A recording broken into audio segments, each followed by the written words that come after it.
یونس نے بیان کیا ابن شہاب سے، وہ ابن کعب بن مالک سے، اور انہیں جابر بن عبداللہ رضی اللہ عنہ نے خبر دی کہ احد کی لڑائی میں ان کے باپ شہید ہو گئے اور قرض چھوڑ گئے۔ قرض خواہوں نے تقاضے میں بڑی شدت کی تو میں نبی کریم صلی اللہ علیہ وسلم کی خدمت میں حاضر ہوا اور آپ سے اس سلسلے میں گفتگو کی۔ آپ نے ان سے فرمایا کہ وہ میرے باغ کی کھجور لے لیں جو بھی ہوں، اور میرے والد کو جو باقی رہ جائے وہ قرض معاف کر دیں، لیکن انہوں نے انکار کیا۔ پھر آپ نے میرا باغ انہیں نہیں دیا اور نہ ان کے لیے پھل توڑوائے، بلکہ فرمایا کہ کل صبح میں تمہارے یہاں آؤں گا۔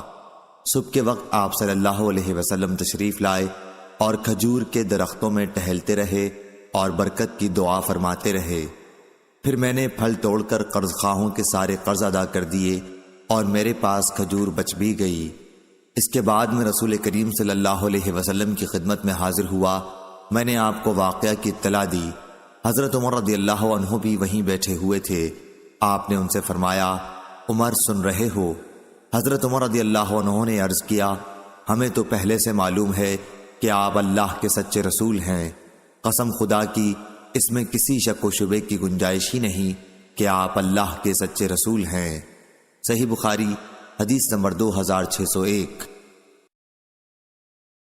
یحییٰ بن قزا نے بیان کیا، کہا ہم سے امام مالک نے، وہ ابو حازم سے، وہ سہل بن سعد سے، کہ نبی کریم صلی اللہ علیہ وسلم کی خدمت میں پینے کو کچھ لایا گیا، دودھ یا پانی۔ آپ نے اسے نوش فرمایا۔ آپ کے دائیں طرف ایک بچہ بیٹھا تھا اور بڑے بوڑھے لوگ بائیں طرف بیٹھے ہوئے تھے۔ آپ نے اس بچے سے فرمایا کہ اگر تو اجازت دے تو بچا ہوا پانی میں ان بڑے لوگوں کو دے دوں، لیکن اس نے کہا کہ یا رسول اللہ صلی اللہ علیہ وسلم، آپ کے جھوٹے میں سے ملنے والے کسی حصے کا میں ایثار نہیں کر سکتا۔ حضرت صلی اللہ علیہ وسلم نے پیالہ جھٹکے کے ساتھ اسی کی طرف بڑھا دیا۔ صحیح بخاری حدیث نمبر 2602۔ مسعر نے بیان کیا، ان سے محارب نے اور ان سے جابر رضی اللہ عنہ نے، کہ میں نبی کریم صلی اللہ علیہ وسلم کی خدمت میں سفر سے لوٹ کر مسجد میں حاضر ہوا تو آپ نے میرے اونٹ کی قیمت ادا کی اور کچھ زیادہ بھی دیا۔ صحیح بخاری حدیث نمبر 2603۔ شعبہ نے بیان کیا محارب بن دثار سے، اور انہوں نے جابر بن عبداللہ رضی اللہ عنہ سے سنا، آپ فرماتے تھے کہ میں نے نبی کریم صلی اللہ علیہ وسلم کو سفر میں ایک اونٹ بیچا تھا۔ جب ہم مدینہ پہنچے تو آپ نے فرمایا کہ مسجد میں جا کر 2 رکعت نماز پڑھ۔ پھر آپ نے وزن کیا۔ شعبہ نے بیان کیا، میرا خیال ہے کہ جابر رضی اللہ عنہ نے کہا، میرے لیے وزن کیا۔ آپ کے حکم سے حضرت بلال رضی اللہ عنہ نے اور اس پلڑے کو جس میں سکہ تھا جھکا دیا تاکہ مجھے زیادہ ملے۔ اس میں سے کچھ تھوڑا سا میرے پاس جب سے محفوظ تھا، لیکن شام والے اموی لشکر یوم حرہ کے موقع پر مجھ سے چھین کر لے گئے۔ صحیح بخاری حدیث نمبر 2604۔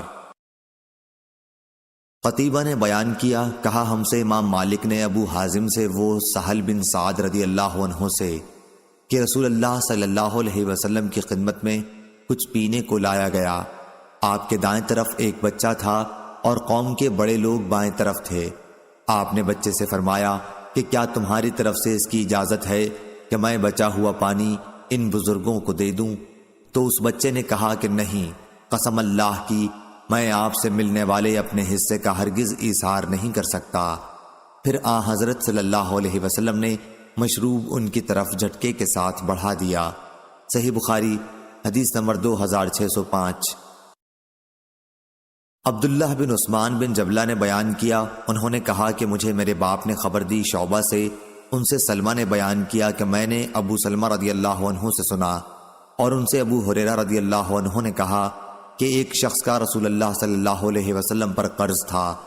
اس نے سختی کے ساتھ تقاضا کیا تو صحابہ اس کی طرف بڑھے، لیکن آپ نے فرمایا اسے چھوڑ دو، حق والے کو کچھ نہ کچھ کہنے کی گنجائش ہوتی ہی ہے۔ پھر آپ نے فرمایا کہ اس کے لیے ایک اونٹ اسی کے اونٹ کی عمر کا خرید کر اسے دے دو۔ صحابہ نے عرض کیا کہ اس سے اچھی عمر کا ہی اونٹ مل رہا ہے۔ آپ نے فرمایا کہ اسی کو خرید کر دے دو، کہ تم میں سب سے اچھا آدمی وہ ہے جو قرض کے ادا کرنے میں سب سے اچھا ہو۔ صحیح بخاری حدیث نمبر 2606۔ عبداللہ نے خبر دی شعبہ سے، انہیں سلمہ بن کہیل نے، انہیں ابو سلمہ نے، اور انہیں ابو ہریرہ رضی اللہ عنہ نے کہ نبی کریم صلی اللہ علیہ وسلم نے ایک خاص عمر کا اونٹ قرض لیا۔ قرض خواہ تقاضا کرنے آیا اور نازیبہ گفتگو کی تو آپ نے فرمایا کہ حق والے کو کہنے کا حق ہوتا ہے۔ پھر آپ نے اس سے اچھی عمر کا اونٹ اسے دلا دیا اور فرمایا کہ تم میں افضل وہ ہے جو ادا کرنے میں سب سے بہتر ہو۔ صحیح بخاری حدیث نمبر 2609۔ ابن عینہ نے بیان کیا عمروں سے اور ان سے ابن عمر رضی اللہ عنہ نے کہ وہ سفر میں نبی کریم صلی اللہ علیہ وسلم کے ساتھ تھے اور عمر رضی اللہ عنہ کے ایک سرکش اونٹ پر سوار تھے۔ وہ اونٹ حضرت صلی اللہ علیہ وسلم سے بھی آگے بڑھ جایا کرتا تھا، اس لیے ان کے والد عمر رضی اللہ عنہ کو تنبیہ کرنی پڑتی تھی کہ اے عبداللہ، نبی کریم صلی اللہ علیہ وسلم سے آگے کسی کو نہ ہونا چاہیے۔ پھر نبی کریم صلی اللہ علیہ وسلم نے فرمایا کہ عمر اسے مجھے بیچ دے۔ عمر رضی اللہ عنہ نے عرض کیا یہ تو آپ ہی کا ہے۔ حضرت صلی اللہ علیہ وسلم نے اسے خرید لیا۔ پھر فرمایا عبداللہ یہ اب تیرا ہے، جس طرح تو چاہے اسے استعمال کر۔ صحیح بخاری حدیث نمبر 2610۔ عبداللہ بن عمر رضی اللہ عنہ نے بیان کیا کہ ہم نبی کریم صلی اللہ علیہ وسلم کے ساتھ ایک سفر میں تھے اور میں ایک سرکش اونٹ پر سوار تھا۔ نبی کریم صلی اللہ علیہ وسلم نے عمر رضی اللہ عنہ سے فرمایا کہ یہ اونٹ مجھے بیچ دے۔ چنانچہ آپ نے اسے خرید لیا اور پھر فرمایا عبداللہ تو یہ اونٹ لے جا، میں نے یہ تجھ کو بخش دیا۔ صحیح بخاری حدیث نمبر 2611۔ ابن عمر رضی اللہ عنہ نے بیان کیا کہ عمر رضی اللہ عنہ نے دیکھا کہ مسجد کے دروازے پر ایک ریشمی ہلا بک رہا ہے۔ آپ نے رسول اللہ صلی اللہ علیہ وسلم سے عرض کیا کہ کیا اچھا ہوتا اگر آپ اسے خرید لیتے اور جمعے کے دن اور وفود کی ملاقات کے مواقع پر اسے زیب تن فرما لیا کرتے۔ حضرت صلی اللہ علیہ وسلم نے اس کا جواب یہ دیا کہ اسے وہی لوگ پہنتے ہیں جن کا آخرت میں کوئی حصہ نہیں ہوگا۔ کچھ دنوں بعد حضرت صلی اللہ علیہ وسلم کے یہاں بہت سے ریشمی ہلے آئے اور آپ نے ایک حلہ ان میں سے حضرت عمر رضی اللہ عنہ کو بھی عنایت فرمایا۔ عمر رضی اللہ عنہ نے اس پر عرض کیا کہ آپ یہ مجھے پہننے کے لیے عنایت فرما رہے ہیں، حالانکہ آپ خود عطارد کے حلوں کے بارے میں جو کچھ فرمانا تھا فرما چکے ہیں۔ آپ نے فرمایا کہ میں نے اسے تمہیں پہننے کے لیے نہیں دیا ہے۔ چنانچہ عمر رضی اللہ عنہ نے اسے اپنے ایک مشرک بھائی کو دے دیا جو مکے میں رہتا تھا۔ صحیح بخاری حدیث نمبر 2612۔ ابن فضل نے بیان کیا ان سے ان کے والد نے نافع سے اور ان سے ابن عمر رضی اللہ عنہ نے بیان کیا کہ نبی کریم صلی اللہ علیہ وسلم حضرت فاطمہ کے گھر میں تشریف لے گئے لیکن اندر نہیں گئے۔ اس کے بعد حضرت علی رضی اللہ عنہ گھر آئے تو فاطمہ رضی اللہ عنہ نے ذکر کیا کہ آپ صلی اللہ علیہ وسلم گھر میں تشریف نہیں لائے۔ علی رضی اللہ تعالی عنہ نے اس کا ذکر جب حضرت صلی اللہ علیہ وسلم سے کیا تو آپ نے فرمایا کہ میں نے اس دروازے پر دھاری دار پردہ لٹکا دیکھا تھا، اس لیے واپس چلا آیا۔ آپ نے فرمایا کہ مجھے دنیا کی آرائش و زیبائش سے کیا سروکار۔ حضرت علی رضی اللہ عنہ آ کر ان سے آپ کی گفتگو کا ذکر کیا تو انہوں نے کہا کہ آپ مجھے جس طرح چاہیں اس سلسلے میں حکم فرمائیں۔ حضرت صلی اللہ علیہ وسلم کو جب یہ بات پہنچی آپ نے فرمایا کہ فلاں گھر میں اسے بھجوا دیں، انہیں اس کی ضرورت ہے۔ صحیح بخاری حدیث نمبر 2613۔ عبد الملک بن میسرہ نے خبر دی، کہا کہ میں نے زید بن وہب سے سنا کہ حضرت علی رضی اللہ عنہ نے بیان کیا کہ نبی کریم صلی اللہ علیہ وسلم نے مجھے ایک ریشمی حلہ ہدیے میں دیا تو میں نے اسے پہن لیا، لیکن جب غصے کے آثار روئے مبارک پر دیکھے تو اسے اپنی عورتوں میں پھاڑ کر تقسیم کر دیا۔ صحیح بخاری حدیث نمبر 2614۔ شیبان نے بیان کیا قتادہ سے اور ان سے انس رضی اللہ عنہ نے بیان کیا کہ نبی کریم صلی اللہ علیہ وسلم کی خدمت میں دبیز قسم کے ریشم کا ایک جبہ ہدیے کے طور پر پیش کیا گیا۔ آپ اس کے استعمال سے مردوں کو منع فرماتے تھے۔ صحابہ کو بڑی حیرت ہوئی کہ کتنا عمدہ ریشم ہے۔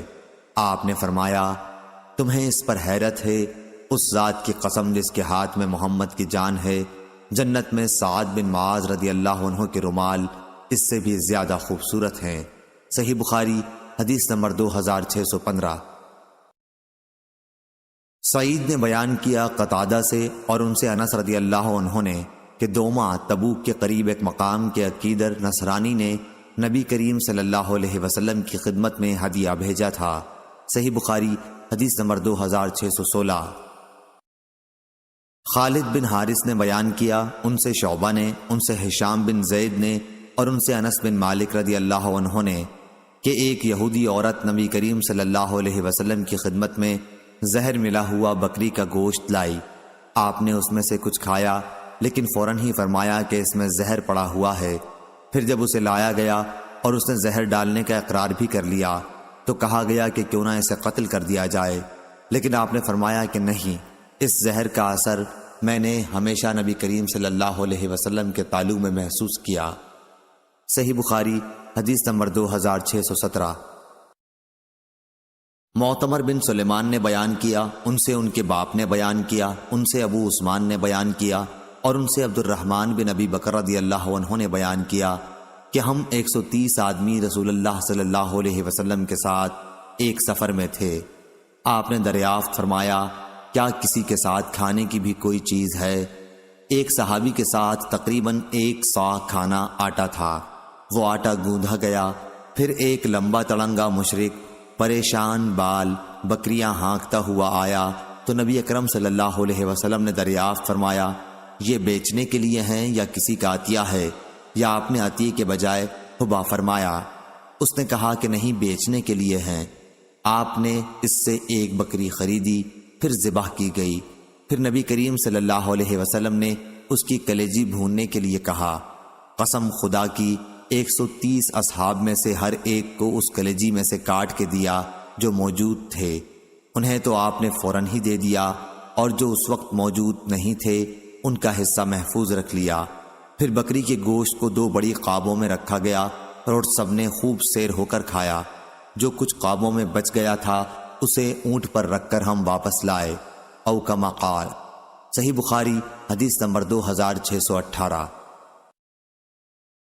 عبداللہ بن دینار نے بیان کیا اور ان سے عبداللہ بن عمر رضی اللہ عنہ نے کہ عمر رضی اللہ عنہ نے دیکھا کہ ایک شخص کے یہاں ایک ریشمی حلہ جوڑا بک رہا ہے، تو آپ نے نبی کریم صلی اللہ علیہ وسلم سے کہا کہ آپ یہ جوڑا خرید لیجئے تاکہ جمعے کے دن اور جب کوئی وفد آئے تو آپ اسے پہنا کریں۔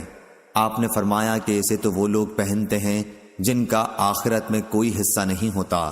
پھر نبی کریم صلی اللہ علیہ وسلم کے پاس بہت سے ریشمی جوڑے آئے اور آپ نے ان میں سے ایک جوڑا عمر رضی اللہ عنہ کو بھیجا۔ عمر رضی اللہ عنہ نے کہا کہ میں اسے کس طرح پہن سکتا ہوں جبکہ آپ خود ہی اس کے متعلق جو کچھ ارشاد فرمانا تھا فرما چکے ہیں۔ آپ نے فرمایا کہ میں نے تمہیں پہننے کے لیے نہیں دیا بلکہ اس لیے دیا کہ تم اسے بیچ دو یا کسی غیر مسلم کو پہنا دو۔ چنانچہ عمر رضی اللہ عنہ نے اسے مکے میں اپنے ایک بھائی کے گھر بھیج دیا جو ابھی اسلام نہیں لایا تھا۔ صحیح بخاری حدیث نمبر 2619۔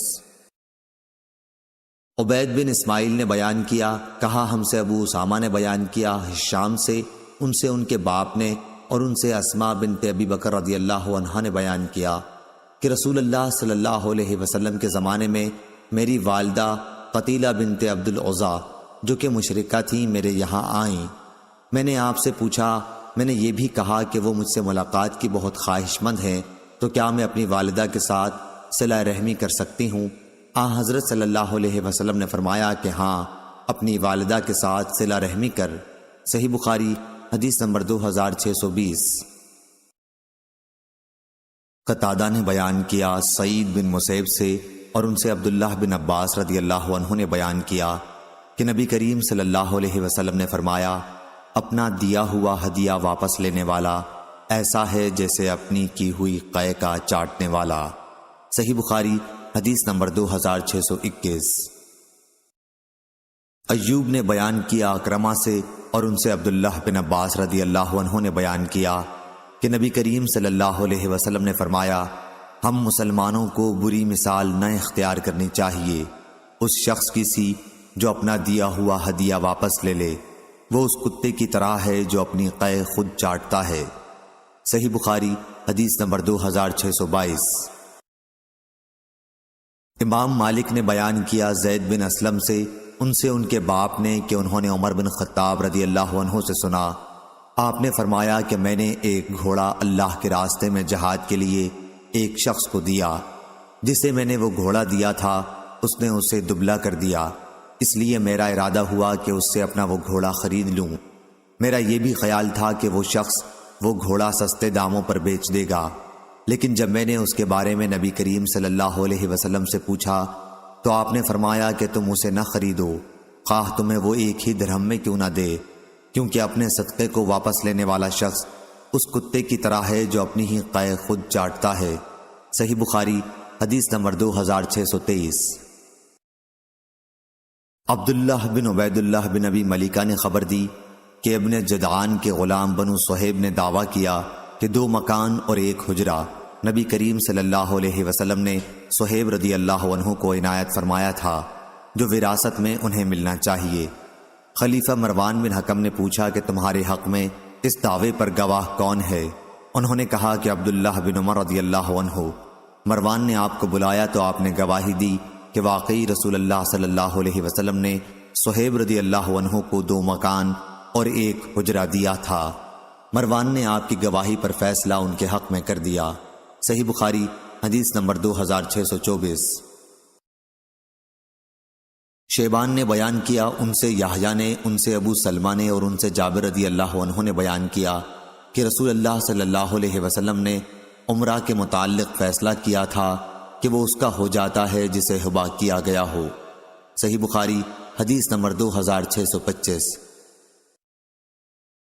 نضر بن انس نے بیان کیا، ان سے بشیر بن نہیک نے اور ان سے ابو ہریرہ رضی اللہ عنہ نے کہ نبی کریم صلی اللہ علیہ وسلم نے فرمایا عمرہ جائز ہے، اور عطا نے کہا کہ مجھ سے جابر رضی اللہ عنہ نے نبی کریم صلی اللہ علیہ وسلم سے اسی طرح بیان کیا۔ صحیح بخاری حدیث نمبر 2626۔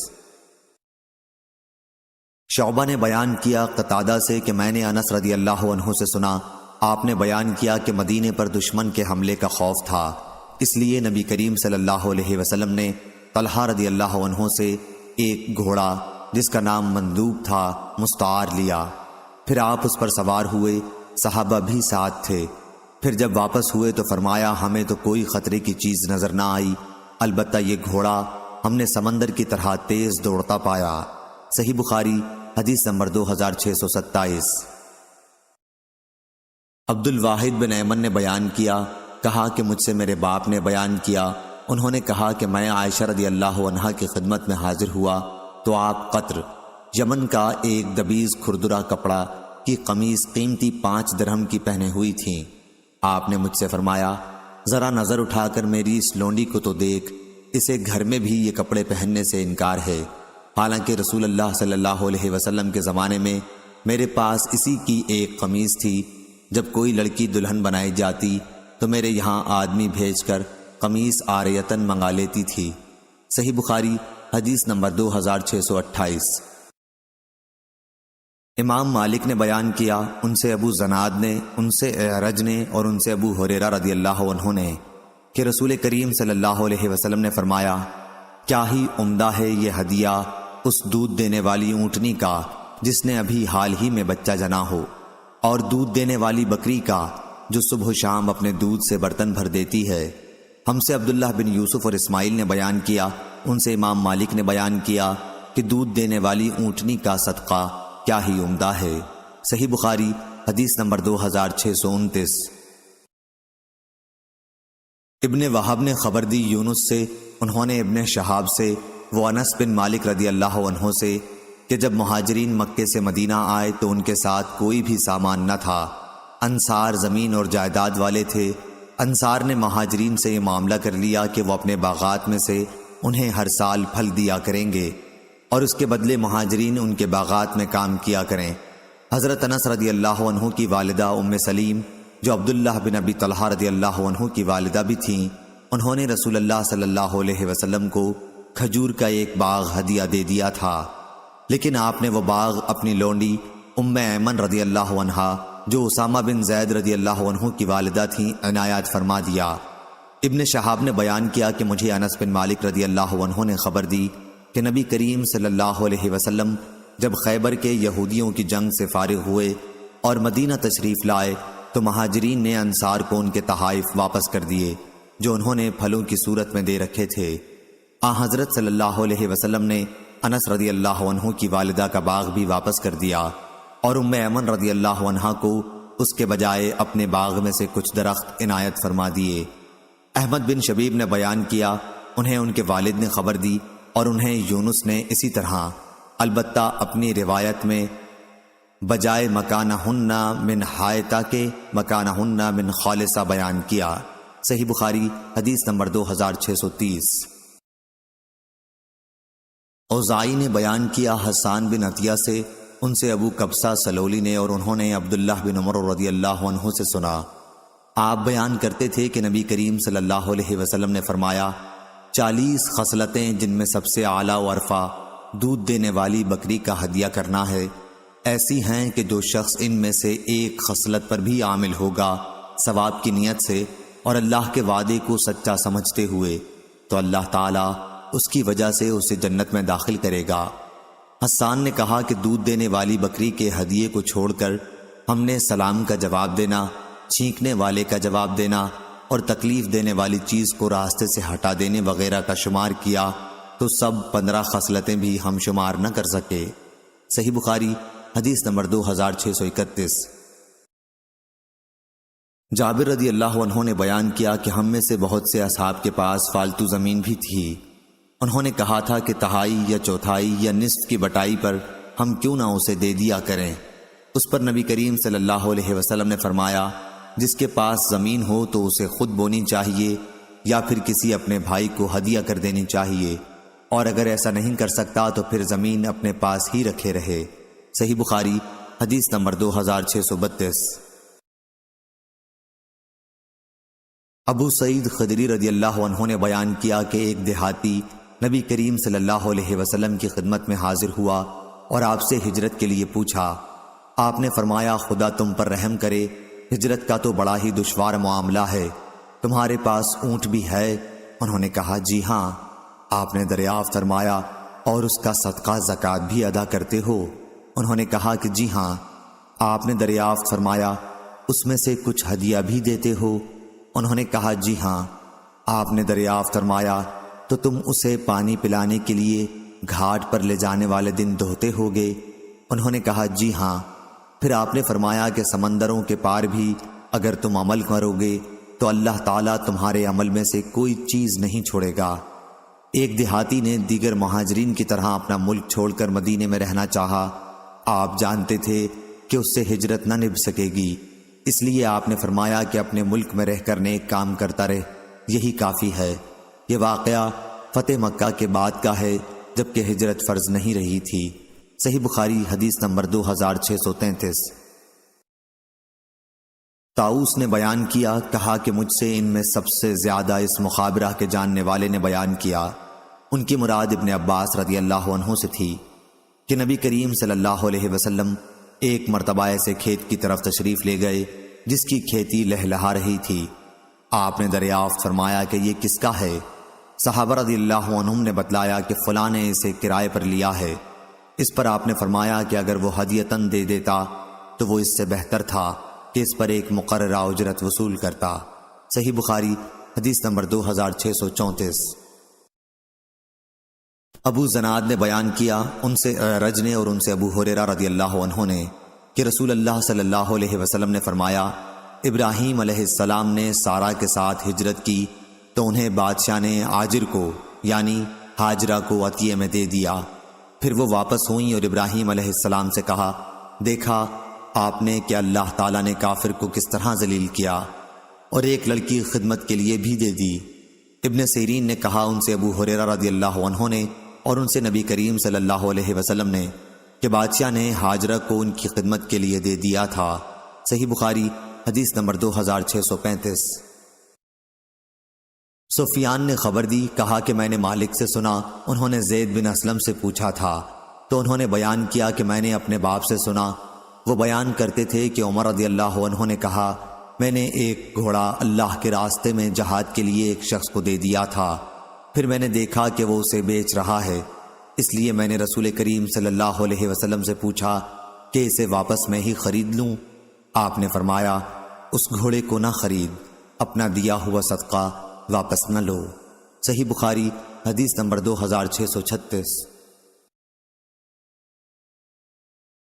یونس نے بیان کیا اور دوسری سند لیث بن سعد نے بیان کیا کہ مجھ سے یونس نے بیان کیا، ان سے ابن شہاب نے، انہیں عروہ ابن مسیب، علقمہ بن وقاص اور عبید اللہ نے عائشہ رضی اللہ عنہا کی حدیث کے متعلق خبر دی، اور ان کی باہم ایک کی بات دوسری کی بات کی تصدیق کرتی ہے کہ جب ان پر تہمت لگانے والوں نے تہمت لگائی تو رسول اللہ صلی اللہ علیہ وسلم نے علی اور اسامہ رضی اللہ عنہ کو اپنی بیوی عائشہ رضی اللہ عنہا کو اپنے سے جدا کرنے کے متعلق مشورہ کرنے کے لیے بلایا، کیونکہ آپ پر اب تک اس سلسلے میں وحی نہیں آئی تھی۔ اسامہ رضی اللہ عنہ نے تو یہ کہا کہ آپ کی زوجہ مطہرہ عائشہ رضی اللہ عنہا میں ہم سوائے خیر کے اور کچھ نہیں جانتے، اور بریرہ رضی اللہ عنہا ان کی خادمہ نے کہا کہ میں کوئی ایسی چیز نہیں جانتی جس سے ان پر عیب لگایا جا سکے، اتنی بات ضرور ہے کہ وہ نوعمر لڑکی ہے کہ آٹا گوندھتی اور پھر جا کے سو رہتی ہیں اور بکری آ کے اسے کھا لیتی ہے۔ رسول کریم صلی اللہ علیہ وسلم نے تہمت کے جھوٹ ثابت ہونے کے بعد فرمایا، کیا ایسے شخص کی طرف سے کون عذر خواہی کرے گا جو میری بیوی کے بارے میں بھی مجھے اذیت پہنچاتا ہے؟ قسم اللہ کی، میں نے اپنے گھر میں خیر کے سوا اور کچھ نہیں دیکھا، اور لوگ ایک ایسے شخص کا نام لیتے ہیں جس کے متعلق بھی مجھے خیر کے سوا اور کچھ معلوم نہیں۔ صحیح بخاری حدیث نمبر 2637۔ سالم نے بیان کیا، انہوں نے عبداللہ بن عمر رضی اللہ عنہ سے سنا، آپ کہتے تھے کہ رسول اللہ صلی اللہ علیہ وسلم ابی بن کعب انصاری رضی اللہ عنہ کو ساتھ لے کر کھجور کے اس باغ کی طرف تشریف لے گئے جس میں ابن سیاد تھا۔ جب حضور اکرم صلی اللہ علیہ وسلم باغ میں داخل ہوئے تو آپ درختوں کی آڑ میں چھپ کر چلنے لگے۔ آپ چاہتے تھے کہ ابن سیاد آپ کو دیکھنے نہ پائے اور اس سے پہلے آپ اس کی باتیں سن سکیں۔ ابن سیاد ایک روئی دار چادر میں زمین پر لیٹا ہوا تھا اور کچھ گنگنا رہا تھا۔ ابن سیاد کی ماں نے حضرت کو دیکھ لیا کہ آپ درخت کی آڑ لیے چلے آ رہے ہیں، تو وہ کہنے لگی، اے صاف، یہ محمد صلی اللہ علیہ وسلم آ رہے ہیں۔ ابن سیاد ہوشیار ہو گیا۔ رسول اللہ نے فرمایا، اگر اسے اپنے حال پر رہنے دیتی تو بات ظاہر ہو جاتی۔ صحیح بخاری حدیث نمبر 2638۔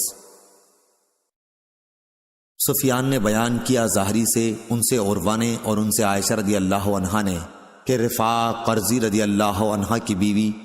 سفیان نے بیان کیا ظاہری سے، ان سے عروہ نے اور ان سے عائشہ رضی اللہ عنہا نے کہ رفاع قرظی رضی اللہ عنہ کی بیوی رسول اللہ صلی اللہ علیہ وسلم کی خدمت میں حاضر ہوئیں اور عرض کیا کہ میں رفاع کے نکاح میں تھی، پھر مجھے انہوں نے طلاق دے دی اور قطعی طلاق دے دی، پھر میں نے عبد الرحمن بن زبیر رضی اللہ عنہ سے شادی کر لی، لیکن ان کے پاس تو شرمگاہ اس کپڑے کی گانٹھ کی طرح ہے۔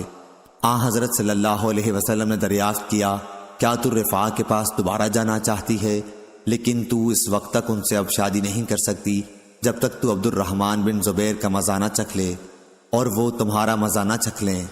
اس وقت ابو بکر رضی اللہ عنہ خدمت نبوی میں موجود تھے اور خالد بن سعید بن عاص رضی اللہ عنہ دروازے پر اپنے لیے اندر آنے کی اجازت کا انتظار کر رہے تھے۔ انہوں نے کہا، ابو بکر، کیا اس عورت کو نہیں دیکھتے کہ نبی کریم صلی اللہ علیہ وسلم کے سامنے کس طرح کی باتیں زور زور سے کہہ رہی ہے؟ صحیح بخاری حدیث نمبر 2639۔ عبداللہ بن ابی ملیکہ نے خبر دی اور انہیں عقبہ بن حارث رضی اللہ عنہ نے کہ انہوں نے ابو احاب بن عزیز کی لڑکی سے شادی کی تھی۔ پھر ایک خاتون آئیں اور کہنے لگیں کہ عقبہ کو بھی میں نے دودھ پلایا ہے اور اسے بھی جس سے اس نے شادی کی ہے۔ عقبہ رضی اللہ عنہ نے کہا کہ مجھے تو معلوم نہیں کہ آپ نے مجھے دودھ پلایا ہے اور آپ نے مجھے پہلے اس سلسلے میں کچھ بتایا بھی نہیں تھا۔ پھر انہوں نے آل ابو احاب کے یہاں آدمی بھیجا کہ ان سے اس کے متعلق پوچھے۔ انہوں نے بھی یہی جواب دیا کہ ہمیں معلوم نہیں کہ انہوں نے دودھ پلایا ہے۔ عقبہ رضی اللہ عنہ اب رسول اللہ صلی اللہ علیہ وسلم کی خدمت میں مدینہ حاضر ہوئے اور آپ سے مسئلہ پوچھا۔ آپ نے فرمایا اب کیا ہو سکتا ہے، جبکہ کہا جا چکا۔ آپ نے دونوں میں جدائی کرا دی اور اس کا نکاح دوسرے شخص سے کرا دیا۔ صحیح بخاری حدیث نمبر 2640۔ حمید بن عبد الرحمن بن عوف نے بیان کیا، ان سے عبداللہ بن عتبہ اور انہوں نے عمر بن خطاب رضی اللہ عنہ سے سنا۔ آپ بیان کرتے تھے کہ رسول اللہ صلی اللہ علیہ وسلم کے زمانے میں لوگوں کا وحی کے ذریعے مواخذہ ہو جاتا تھا، لیکن اب وحی کا سلسلہ ختم ہو گیا اور ہم صرف انہی امور میں مواخذہ کریں گے جو تمہارے عمل سے ہمارے سامنے ظاہر ہوں گے۔ اس لیے جو کوئی ظاہر میں ہمارے سامنے خیر کرے گا ہم اسے امن دیں گے اور اپنے قریب رکھیں گے، اس کے باطن سے ہمیں کوئی سروکار نہ ہوگا، اس کا حساب تو اللہ تعالیٰ کرے گا، اور جو کوئی ہمارے سامنے ظاہر میں برائی کرے گا تو ہم بھی اسے امن نہیں دیں گے اور نہ ہم اس کی تصدیق کریں گے، خواہ وہ یہی کہتا رہے کہ اس کا باطن اچھا ہے۔ صحیح بخاری حدیث نمبر 2641۔ حماد بن زید نے بیان کیا ثابت سے اور ان سے حضرت انس رضی اللہ عنہ نے کہا کہ رسول اللہ صلی اللہ علیہ وسلم کے پاس سے ایک جنازہ گزرا تو لوگوں نے اس میت کی تعریف کی۔ آپ صلی اللہ علیہ وسلم نے فرمایا کہ واجب ہو گئی۔ پھر دوسرا جنازہ گزرا تو لوگوں نے اس کی برائی کی یا اس کے سوا اور الفاظ اسی مفہوم کو ادا کرنے کے لیے کہے۔ راوی کو شبہ ہے۔ آپ صلی اللہ علیہ وسلم نے اس پر بھی فرمایا کہ واجب ہو گئی۔ عرض کیا گیا یا رسول اللہ، آپ نے اس جنازے کے متعلق بھی فرمایا کہ واجب ہو گئی اور پہلے جنازے پر بھی یہی فرمایا۔ آپ صلی اللہ علیہ وسلم نے فرمایا کہ ایمان والی قوم کی گواہی بارگاہ الہی میں مقبول ہے، یہ لوگ زمین پر اللہ کے گواہ ہیں۔ صحیح بخاری حدیث نمبر 2642۔ عبداللہ بن وریدہ نے بیان کیا ابو الاسود سے کہ میں مدینہ آیا تو یہاں وبا پھیلی ہوئی تھی، لوگ بڑی تیزی سے مر رہے تھے۔ میں حضرت عمر رضی اللہ عنہ کی خدمت میں تھا کہ ایک جنازہ گزرا، لوگوں نے اس میت کی تعریف کی تو حضرت عمر رضی اللہ عنہ نے کہا کہ واجب ہو گئی۔ پھر دوسرا گزرا، لوگوں نے اس کی بھی تعریف کی، حضرت عمر رضی اللہ عنہ نے کہا واجب ہو گئی۔ پھر تیسرا گزرا تو لوگوں نے اس کی برائی کی، حضرت عمر رضی اللہ عنہ نے اس کے لیے بھی یہی کہا کہ واجب ہو گئی۔ میں نے پوچھا امیر المومنین کیا چیز واجب ہو گئی؟ انہوں نے کہا میں نے اسی طرح کہا جس طرح نبی کریم صلی اللہ علیہ وسلم نے فرمایا تھا کہ جس مسلمان کے لیے 4 آدمی اچھائی کی گواہی دے دیں اسے اللہ تعالی جنت میں داخل کرتا ہے۔ ہم نے حضرت صلی اللہ علیہ وسلم سے پوچھا اور اگر 3 دیں؟ آپ نے فرمایا کہ 3 پر بھی۔ ہم نے پوچھا اور اگر 2 آدمی گواہی دیں؟ فرمایا 2 پر بھی۔ پھر ہم نے ایک کے متعلق آپ سے نہیں پوچھا۔ صحیح بخاری حدیث نمبر 2643۔ حکم نے خبر دی، انہیں اوراق بن مالک نے، انہیں عروہ بن زبیر نے اور ان سے عائشہ رضی اللہ عنہا نے بیان کیا کہ پردے کا حکم نازل ہونے کے بعد افلاح رضی اللہ عنہ نے مجھ سے گھر میں آنے کی اجازت چاہی تو میں نے ان کو اجازت نہیں دی۔ وہ بولے کہ آپ مجھ سے پردہ کرتی ہیں حالانکہ میں آپ کا دودھ کا چچا ہوں۔ میں نے کہا کہ یہ کیسے؟ تو انہوں نے بتایا کہ میرے بھائی وائل کی عورت نے آپ کو میرے بھائی ہی کا دودھ پلایا تھا۔ حضرت عائشہ رضی اللہ عنہا نے بیان کیا کہ پھر میں نے اس کے متعلق رسول اللہ صلی اللہ علیہ وسلم سے پوچھا تو آپ نے فرمایا کہ افلاح نے سچ کہا ہے، انہیں اندر آنے کی اجازت دے دیا کرو، ان سے پردہ نہیں۔ صحیح بخاری حدیث نمبر 2644۔ قتادہ نے بیان کیا جابر بن زید سے اور ان سے عبداللہ بن عباس رضی اللہ عنہ نے بیان کیا کہ نبی کریم صلی اللہ علیہ وسلم نے حمزہ رضی اللہ عنہ کی صاحبزادی کے باب میں فرمایا کہ یہ میرے لیے حلال نہیں ہو سکتی۔ جو رشتے نسب کی وجہ سے حرام ہو جاتے ہیں وہی دودھ کی وجہ سے بھی حرام ہو جاتے ہیں، یہ تو میرے رضائی بھائی کی لڑکی ہیں۔ صحیح بخاری حدیث نمبر 2645۔ امام مالک نے خبر دی عبداللہ بن ابی بکر سے، وہ عمرہ بنت عبد الرحمن سے، اور انہیں نبی کریم صلی اللہ علیہ وسلم کی زوجہ مطہرہ اور ام المومنین حضرت عائشہ صدیقہ رضی اللہ عنہا نے خبر دی کہ رسول کریم صلی اللہ علیہ وسلم ان کے یہاں تشریف فرما تھے۔ حضرت عائشہ رضی اللہ عنہا نے ایک صحابی کی آواز سنی جو ام المومنین حفصہ کے گھر میں آنے کی اجازت چاہتا تھا۔ حضرت عائشہ رضی اللہ عنہا نے کہا کہ میں نے کہا یا رسول اللہ، میرا خیال ہے یہ حفصہ رضی اللہ عنہا کے دودھ کے چچا ہیں۔ انہوں نے عرض کیا یا رسول اللہ یہ صحابی آپ کے گھر میں جس میں حفصہ رہتی ہیں آنے کی اجازت مانگ رہے ہیں۔ انہوں نے بیان کیا کہ آپ نے فرمایا میرا خیال ہے یہ فلاں صاحب حفصہ کے رضائی چچا ہیں۔ پھر حضرت عائشہ رضی اللہ عنہا نے بھی اپنے ایک رضائی چچا کے متعلق پوچھا کہ اگر فلاں زندہ ہوتے تو کیا وہ بے حجاب میرے پاس آ سکتے تھے؟ رسول اللہ صلی اللہ علیہ وسلم نے فرمایا کہ ہاں، دودھ سے بھی وہ تمام رشتے حرام ہو جاتے ہیں جو نسب کی وجہ سے حرام ہوتے ہیں۔ صحیح بخاری حدیث نمبر 2646۔ سفیان نے خبر دی، انہیں اشعث بن ابو شاہثہ نے، انہیں ان کے والد نے، انہیں مسروق نے اور ان سے عائشہ رضی اللہ عنہا نے بیان کیا کہ نبی کریم صلی اللہ علیہ وسلم گھر میں تشریف لائے تو میرے یہاں ایک صاحب ان کے رضائی بھائی بیٹھے ہوئے تھے۔ آپ نے دریافت فرمایا عائشہ یہ کون ہے؟ میں نے عرض کیا کہ یہ میرا رضائی بھائی ہے۔ آپ نے فرمایا عائشہ ذرا دیکھ بھال کر چلو کون تمہارا رضائی بھائی ہے، کیونکہ رضاعت وہی معتبر ہے جو کم سنی میں ہو۔ محمد بن کثیر کے ساتھ اس حدیث کو عبد الرحمن بن مہدی نے سفیان سوری سے روایت کیا ہے۔ صحیح بخاری حدیث نمبر 2647۔ یونس نے بیان کیا، ان سے ابن شہاب نے، انہیں عروہ بن زبیر نے خبر دی کہ ایک عورت نے فتح مکہ پر چوری کر لی تھی، پھر اسے رسول اللہ صلی اللہ علیہ وسلم کی خدمت میں حاضر کیا گیا اور آپ کے حکم کے مطابق اس کا ہاتھ کاٹ دیا گیا۔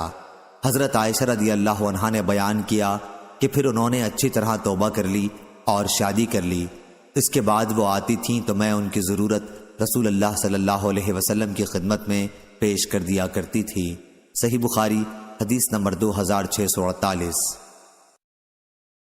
لیث نے بیان کیا عقیل سے، وہ ابن شہاب سے، ان سے عبید اللہ بن عبداللہ نے اور ان سے زید بن خالد رضی اللہ عنہ نے کہ رسول اللہ صلی اللہ علیہ وسلم نے ان لوگوں کے لیے جو شادی شدہ نہ ہوں اور زنا کریں یہ حکم دیا تھا کہ انہیں 100 کوڑے لگائے جائیں اور 1 سال کے لیے جلا وطن کر دیا جائے۔ صحیح بخاری حدیث نمبر 2649۔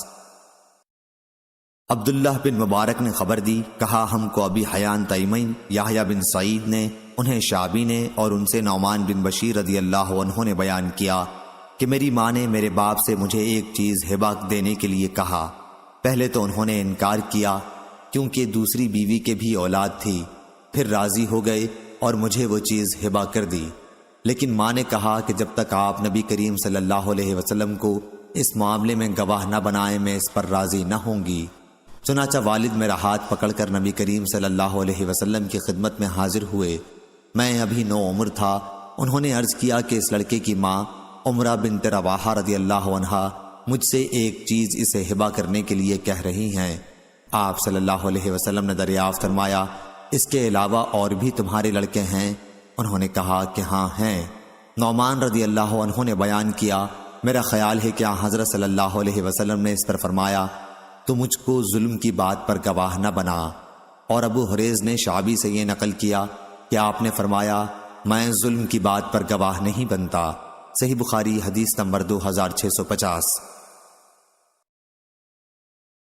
ابو جمرہ نے بیان کیا کہ میں نے زہدم بن مضرب رضی اللہ عنہ سے سنا کہ میں نے عمران بن حسین رضی اللہ عنہ سے سنا اور انہوں نے بیان کیا کہ رسول اللہ صلی اللہ علیہ وسلم نے فرمایا کہ تم میں سب سے بہتر میرے زمانے کے لوگ صحابہ ہیں، پھر وہ لوگ جو ان کے بعد آئیں گے تابعین، پھر وہ لوگ جو اس کے بھی بعد آئیں گے تبع تابعین۔ عمران نے بیان کیا کہ میں نہیں جانتا حضرت صلی اللہ علیہ وسلم نے 2 زمانوں کا اپنے بعد ذکر فرمایا یا 3 کا۔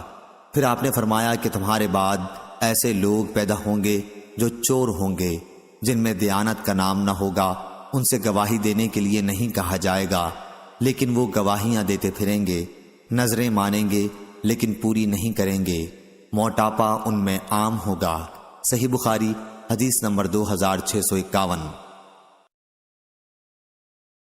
سفیان نے خبر دی منصور سے، انہوں نے ابراہیم نخعی سے، انہیں عبیدہ نے اور ان سے عبداللہ رضی اللہ عنہ نے بیان کیا کہ نبی کریم صلی اللہ علیہ وسلم نے فرمایا سب سے بہتر میرے زمانے کے لوگ ہیں، پھر وہ لوگ جو اس کے بعد ہوں گے، پھر وہ لوگ جو اس کے بعد ہوں گے، اور اس کے بعد ایسے لوگوں کا زمانہ آئے گا جو قسم سے پہلے گواہی دیں گے اور گواہی سے پہلے قسم کھائیں گے۔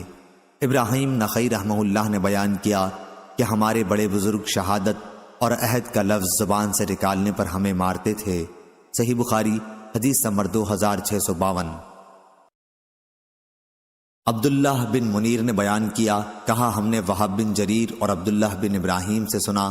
عبداللہ بن منیر نے بیان کیا، کہا ہم نے وہب بن جریر اور عبد الملک بن ابراہیم سے سنا۔ انہوں نے بیان کیا کہ ہم سے شعبہ نے بیان کیا، ان سے عبید اللہ بن ابی بکر بن انس نے، اور ان سے انس رضی اللہ عنہ نے بیان کیا کہ رسول اللہ صلی اللہ علیہ وسلم سے کبیرہ گناہوں کے متعلق پوچھا گیا تو آپ نے فرمایا کہ اللہ کے ساتھ کسی کو شریک ٹھہرانا، ماں باپ کی نافرمانی کرنا، کسی کی جان لینا اور جھوٹی گواہی دینا۔ اس روایت کے مطابق غندر، ابو عامر، بہز اور عبد الصمد نے شعبہ سے کی ہے۔ صحیح بخاری حدیث نمبر 2653۔ جریری نے بیان کیا، ان سے عبد الرحمن بن ابی بکرہ نے اور ان سے ان کے باپ نے بیان کیا کہ رسول اللہ صلی اللہ علیہ وسلم نے فرمایا، کیا میں تم لوگوں کو سب سے بڑے گناہ نہ بتاؤں؟ 3 بار آپ نے اسی طرح فرمایا۔ صحابہ نے عرض کیا، ہاں یا رسول اللہ۔ آپ نے فرمایا، اللہ کا کسی کو شریک ٹھہرانا، ماں باپ کی نافرمانی کرنا۔ آپ اس وقت تک ٹیک لگائے ہوئے تھے، لیکن اب آپ سیدھے بیٹھ گئے اور فرمایا، ہاں، اور جھوٹی گواہی بھی۔ انہوں نے بیان کیا کہ حضرت صلی اللہ علیہ وسلم نے اس جملے کو اتنی مرتبہ دہرایا کہ ہم کہنے لگے، کاش آپ خاموش ہو جاتے۔ اسماعیل بن ابراہیم نے بیان کیا، ان سے جریری نے بیان کیا اور ان سے عبد الرحمن نے بیان کیا۔ صحیح بخاری حدیث نمبر 2654۔ عیسیٰ بن یونس نے خبر دی، انہیں ہشام نے، انہیں ان کے باپ نے اور ان سے عائشہ رضی اللہ عنہا نے بیان کیا کہ نبی کریم صلی اللہ علیہ وسلم نے ایک شخص کو مسجد میں قرآن پڑھتے سنا تو فرمایا کہ ان پر اللہ تعالی رحم فرمائے۔ مجھے انہوں نے اس وقت فلاں اور فلاں آیتیں یاد دلا دیں جنہیں میں فلاں فلاں صورتوں میں سے بھول گیا تھا۔ عباد بن عبداللہ رضی اللہ عنہ نے اپنی روایت میں عائشہ رضی اللہ عنہا سے یہ زیادتی نقل کی ہے کہ نبی کریم صلی اللہ علیہ وسلم نے میرے گھر میں تہجد کی نماز پڑھی۔ اس وقت آپ نے عباد رضی اللہ عنہ کی آواز سنی کہ وہ مسجد میں نماز پڑھ رہے ہیں۔ آپ نے پوچھا، عائشہ کیا یہ عباد کی آواز ہے؟ میں نے کہا، جی ہاں۔ آپ نے فرمایا، اے اللہ عباد پر رحم فرما۔ صحیح بخاری حدیث نمبر 2655۔ ابن شہاب نے خبر دی سالم بن عبداللہ سے اور ان سے عبداللہ بن عمر رضی اللہ عنہ نے بیان کیا کہ رسول کریم صلی اللہ علیہ وسلم نے فرمایا، بلال رضی اللہ عنہ رات میں اذان دیتے ہیں، اس لیے تم لوگ سحری کھا پی سکتے ہو یہاں تک کہ فجر کے لیے دوسری اذان پکاری جائے، یا یہ فرمایا یہاں تک کہ عبداللہ ابن ام مکتوم رضی اللہ عنہ کی آواز، یا یہ فرمایا یہاں تک کہ عبداللہ ابن مکتوم رضی اللہ عنہ کی اذان سن لو۔ عبداللہ ابن ام مکتوم نابینا تھے اور جب تک ان سے کہا نہ جاتا صبح ہو گئی ہے وہ اذان نہیں دیتے تھے۔ صحیح بخاری حدیث نمبر 2656۔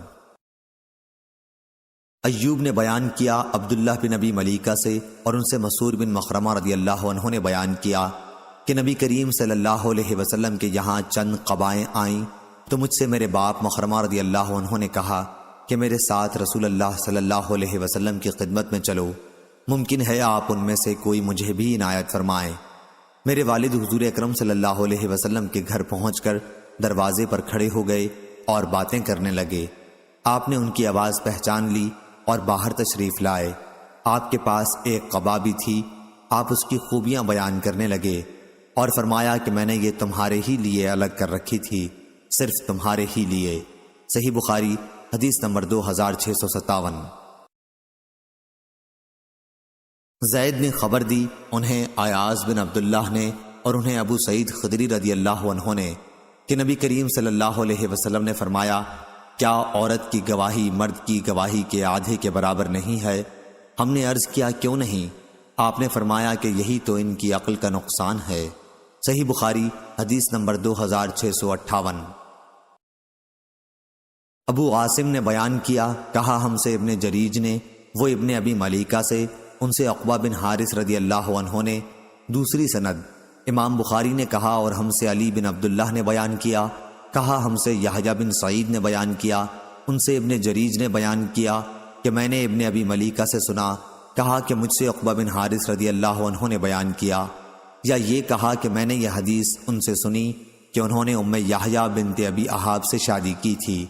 انہوں نے بیان کیا کہ پھر ایک سیاہ رنگ والی باندی آئی اور کہنے لگی کہ میں نے تم دونوں کو دودھ پلایا ہے۔ میں نے اس کا ذکر رسول اللہ صلی اللہ علیہ وسلم سے کیا تو آپ نے میری طرف سے منہ پھیر لیا، پس میں جدا ہو گیا۔ میں نے پھر آپ کے سامنے جا کر اس کا ذکر کیا تو آپ نے فرمایا، اب نکاح کیسے باقی رہ سکتا ہے جبکہ تمہیں اس عورت نے بتا دیا ہے کہ اس نے تم دونوں کو دودھ پلایا تھا۔ چنانچہ آپ نے انہیں ام یحییٰ کو اپنے ساتھ رکھنے سے منع فرما دیا۔ صحیح بخاری حدیث نمبر 2659۔ عقبہ بن حارث نے بیان کیا کہ میں نے ایک عورت سے شادی کی تھی، پھر ایک عورت آئی اور کہنے لگی کہ میں نے تم دونوں کو دودھ پلایا تھا، اس لیے میں نبی کریم صلی اللہ علیہ وسلم کی خدمت میں حاضر ہوا۔ آپ نے فرمایا کہ جب تمہیں بتا دیا گیا کہ ایک ہی عورت تم دونوں کی دودھ کی ماں ہے تو پھر اب اور کیا صورت ہو سکتی ہے؟ اپنی بیوی کو اپنے سے جدا کر دے، یا اسی طرح کے الفاظ آپ نے فرمائے۔ صحیح بخاری حدیث نمبر 2660۔ ابو ربیع سلمان بن داؤد نے بیان کیا، امام بخاری نے کہا کہ اس حدیث کے بعض مطالب مجھ کو امام احمد بن یونس نے سمجھائے۔ کہا ہم سے فلیح بن سلیمان نے بیان کیا، ان سے ابن شہاب ظاہری نے بیان کیا، ان سے عروہ بن زبیر، سعید بن مسیب، علقمہ بن وقاص لیثی اور عبید اللہ بن عبداللہ بن عتبہ نے، اور ان سے نبی کریم صلی اللہ علیہ وسلم کی زوجہ مطہرہ حضرت عائشہ رضی اللہ عنہا نے وہ قصہ بیان کیا جب تہمت لگانے والوں نے ان پر تہمت لگائی، لیکن اللہ تعالیٰ نے خود انہیں اس سے بری قرار دیا۔ ظاہری نے بیان کیا کہ ظاہری سے بیان کرنے والے جن کا سند میں ظاہری کے بعد ذکر ہے، تمام راویوں نے عائشہ رضی اللہ عنہا کی اس حدیث کا ایک ایک حصہ بیان کیا تھا۔ بعض راویوں کو بعض دوسرے راویوں سے حدیث زیادہ یاد تھی اور وہ بیان بھی زیادہ بہتر طریقے پر کر سکتے تھے۔ بہرحال ان سب راویوں سے میں نے یہ حدیث پوری طرح محفوظ کر لی تھی جسے وہ عائشہ رضی اللہ عنہا سے بیان کرتے تھے۔ ان راویوں میں ہر ایک کی روایت سے دوسرے راوی کی تصدیق ہوتی تھی۔ ان کا بیان تھا کہ عائشہ رضی اللہ عنہا نے کہا، رسول اللہ صلی اللہ علیہ وسلم جب سفر میں جانے کا ارادہ کرتے تو اپنی بیویوں کے درمیان قرعہ ڈالتے، جس کا پانسا نکلتا سفر میں وہی آپ کے ساتھ جاتی۔ چنانچہ ایک غزوہ کے موقع پر جس میں آپ بھی شرکت کر رہے تھے، آپ صلی اللہ علیہ وسلم نے قرعہ ڈلوایا اور میرا نام نکلا۔ اب میں آپ کے ساتھ تھی۔ یہ واقعہ پردے کی آیت کے نازل ہونے کے بعد کا ہے۔ خیر میں ایک ہودج میں سوار رہتی، اسی میں بیٹھے بیٹھے مجھ کو اتارا جاتا تھا۔ اس طرح ہم چلتے رہے۔ پھر جب رسول اللہ صلی اللہ علیہ وسلم جہاد سے فارغ ہو کر واپس ہوئے اور ہم مدینے کے قریب پہنچ گئے تو ایک رات آپ نے کوچ کا اعلان کروایا۔ میں یہ حکم سنتے ہی اٹھی اور لشکر سے آگے بڑھ گئی۔ جب حاجت سے فارغ ہوئی تو کجاوے کے پاس آ گئی۔ وہاں پہنچ کر جو میں نے اپنا سینہ ٹٹولا تو میرا اظفار کے کالے نگینوں کا ہار موجود نہیں تھا، اس لیے میں وہاں دوبارہ پہنچی جہاں قضائے حاجت کے لیے گئی تھی۔ اس عرصے میں وہ اصحاب جو مجھے سوار کراتے تھے آئے اور میرا ہودج اٹھا کر میرے اونٹ پر رکھ دیا۔ وہ یہی سمجھے کہ میں اس میں بیٹھی ہوں۔ ان دنوں عورتیں ہلکی پھلکی ہوتی تھیں، بھاری بھرکم نہیں۔ گوشت ان میں زیادہ نہیں رہتا تھا کیونکہ بہت معمولی غذا کھاتی تھیں، اس لیے ان لوگوں نے جب ہودج کو اٹھایا تو انہیں اس کے بوجھ میں کوئی فرق معلوم نہیں ہوا۔ میں یوں بھی نوعمر لڑکی تھی، چنانچہ اصحاب نے اونٹ کو ہانک دیا اور خود بھی اس کے ساتھ چلنے لگے۔ جب لشکر روانہ ہو چکا تو مجھے اپنا ہار ملا اور میں پڑاؤ کی جگہ آئی، لیکن وہاں کوئی آدمی موجود نہ تھا، اس لیے میں اس جگہ گئی جہاں پہلے میرا قیام تھا کہ جب وہ لوگ مجھے نہیں پائیں گے تو یہیں لوٹ کے آئیں گے۔ اپنی جگہ پہنچ کر میں یوں ہی بیٹھی ہوئی تھی کہ میری آنکھ لگ گئی اور میں سو گئی۔ صفوان بن معطل سلمہ ثم زکوانی رضی اللہ عنہ لشکر کے پیچھے تھے، جو لشکریوں کی گری پڑی چیزوں کو اٹھا کر انہیں ان کے مالک تک پہنچانے کی خدمت کے لیے مقرر تھے۔ وہ میری طرف سے گزرے تو ایک سوئے ہوئے انسان کا سایہ نظر پڑا، اس لیے اور قریب پہنچے۔ پردے کے حکم سے پہلے وہ مجھے دیکھ چکے تھے۔ ان کے انا للہ پڑھنے سے میں بیدار ہو گئی۔ آخر انہوں نے اپنا اونٹ بٹھایا اور اس کے اگلے پاؤں کو موڑ دیا تاکہ بلا کسی مدد کے میں خود سوار ہو سکوں۔ چنانچہ میں سوار ہو گئی۔ اب وہ اونٹ پر مجھے بٹھائے ہوئے خود اس کے آگے آگے چلنے لگے۔ اسی طرح ہم جب لشکر کے قریب پہنچے تو لوگ بھری دوپہر میں آرام کے لیے پڑاؤ ڈال چکے تھے۔ اتنی ہی بات تھی جس کی بنیاد پر جسے ہلاک ہونا تھا وہ ہلاک ہوا، اور تہمت کے معاملے میں پیش پیش عبداللہ بن ابی ابن سلول منافق تھا۔ پھر ہم مدینے آ گئے اور میں 1 مہینے تک بیمار رہی۔ تہمت لگانے والوں کی باتوں کا خوب چرچا ہو رہا تھا۔ اپنی اس بیماری کے دوران مجھے اس سے بھی بڑا شبہ ہوتا تھا کہ ان دنوں رسول اللہ صلی اللہ علیہ وسلم کا وہ لطف و کرم بھی میں نہیں دیکھتی تھی جن کا مشاہدہ اپنی پچھلی بیماریوں میں کر چکی تھی۔ پس آپ گھر میں جب آتے تو سلام کرتے اور صرف اتنا دریافت فرما لیتے، مزاج کیسا ہے؟ جو باتیں تہمت لگانے والے پھیلا رہے تھے ان میں سے کوئی بات مجھے معلوم نہیں تھی۔ جب میری صحت کچھ ٹھیک ہوئی تو ایک رات میں مستح کے ساتھ مناسے کی طرف گئی۔ یہ ہماری قضائے حاجت کی جگہ تھی، ہم یہاں صرف رات ہی میں آتے تھے۔ یہ اس زمانے کی بات ہے جب ابھی ہمارے گھروں کے قریب بیت الخلاء نہیں بنے تھے۔ میدان میں جانے کے سلسلے میں قضائے حاجت کے لیے ہمارا طرز عمل قدیم عرب کی طرح تھا۔ میں اور مستح بنت ابی رحم چل رہے تھے کہ وہ اپنی چادر میں الجھ کر گر پڑیں اور ان کی زبان سے نکل گیا، مستح برباد ہو۔ میں نے کہا، بری بات آپ نے اپنی زبان سے نکالی، ایسے شخص کو برا کہہ رہی ہیں آپ جو بدر کی لڑائی میں شریک تھا۔ وہ کہنے لگی، اے جو کچھ ان سب نے کہا ہے وہ آپ نے نہیں سنا۔ پھر انہوں نے تہمت لگانے والوں کی ساری باتیں سنائیں اور ان باتوں کو سن کر میری بیماری اور بڑھ گئی۔ میں جب اپنے گھر واپس ہوئی تو رسول اللہ صلی اللہ علیہ وسلم اندر تشریف لائے اور دریافت فرمایا، مزاج کیسا ہے؟ میں نے عرض کیا کہ آپ مجھے والدین کے یہاں جانے کی اجازت دیجیے۔ اس وقت میرا ارادہ یہ تھا کہ ان سے اس خبر کی تحقیق کروں گی۔ حضرت صلی اللہ علیہ وسلم نے مجھے جانے کی اجازت دے دی، اور میں جب گھر آئی تو میں نے اپنی والدہ ام رومان سے ان باتوں کے متعلق پوچھا جو لوگوں میں پھیلی ہوئی تھیں۔ انہوں نے فرمایا، بیٹی اس طرح کی باتوں کی پرواہ نہ کر، خدا کی قسم شاید ہی ایسا ہو کہ تجھ جیسی حسین و خوبصورت عورت کسی مرد کے گھر میں ہو اور اس کی سوکنے بھی ہوں، پھر بھی اس طرح کی باتیں پھیلائی نہ جایا کریں۔ میں نے کہا، سبحان اللہ، سوکنوں کا ذکر کیا، وہ تو دوسرے لوگ اس طرح کی باتیں کر رہے ہیں۔ انہوں نے بیان کیا کہ وہ رات میں نے وہیں گزاری، صبح تک میرے آنسو نہیں تھمتے تھے اور نہ نیند آئی۔ صبح ہوئی تو رسول اللہ صلی اللہ علیہ وسلم نے اپنی بیوی کو جدا کرنے کے سلسلے میں مشورہ کرنے کے لیے علی بن ابی طالب اور اسامہ بن زید رضی اللہ عنہ کو بلوایا، کیونکہ وہی اس سلسلے میں اب تک نہیں آئی تھی۔ اسامہ رضی اللہ عنہ کو آپ کی بیویوں سے آپ کی محبت کا علم تھا، اس لیے اسی کے مطابق مشورہ دیا اور کہا، آپ کی بیوی یا رسول اللہ صلی اللہ علیہ وسلم، واللہ ہم ان کے متعلق خیر کے سوا اور کچھ نہیں جانتے۔ حضرت علی رضی اللہ عنہ نے کہا، یا رسول اللہ صلی اللہ علیہ وسلم، اللہ تعالیٰ نے آپ پر کوئی تنگی نہیں کی ہے، عورتیں ان کے سوا بھی بہت ہیں، باندی سے بھی آپ دریافت فرما لیجئے، وہ سچی بات بیان کریں گی۔ چنانچہ رسول اللہ صلی اللہ علیہ وسلم نے بریرہ رضی اللہ عنہ کو بلایا جو عائشہ رضی اللہ عنہ کی خاص خادمہ تھی، اور دریافت فرمایا، بریرہ کیا تم نے عائشہ میں کوئی ایسی چیز دیکھی ہے جس سے تمہیں شبہ ہوا ہو؟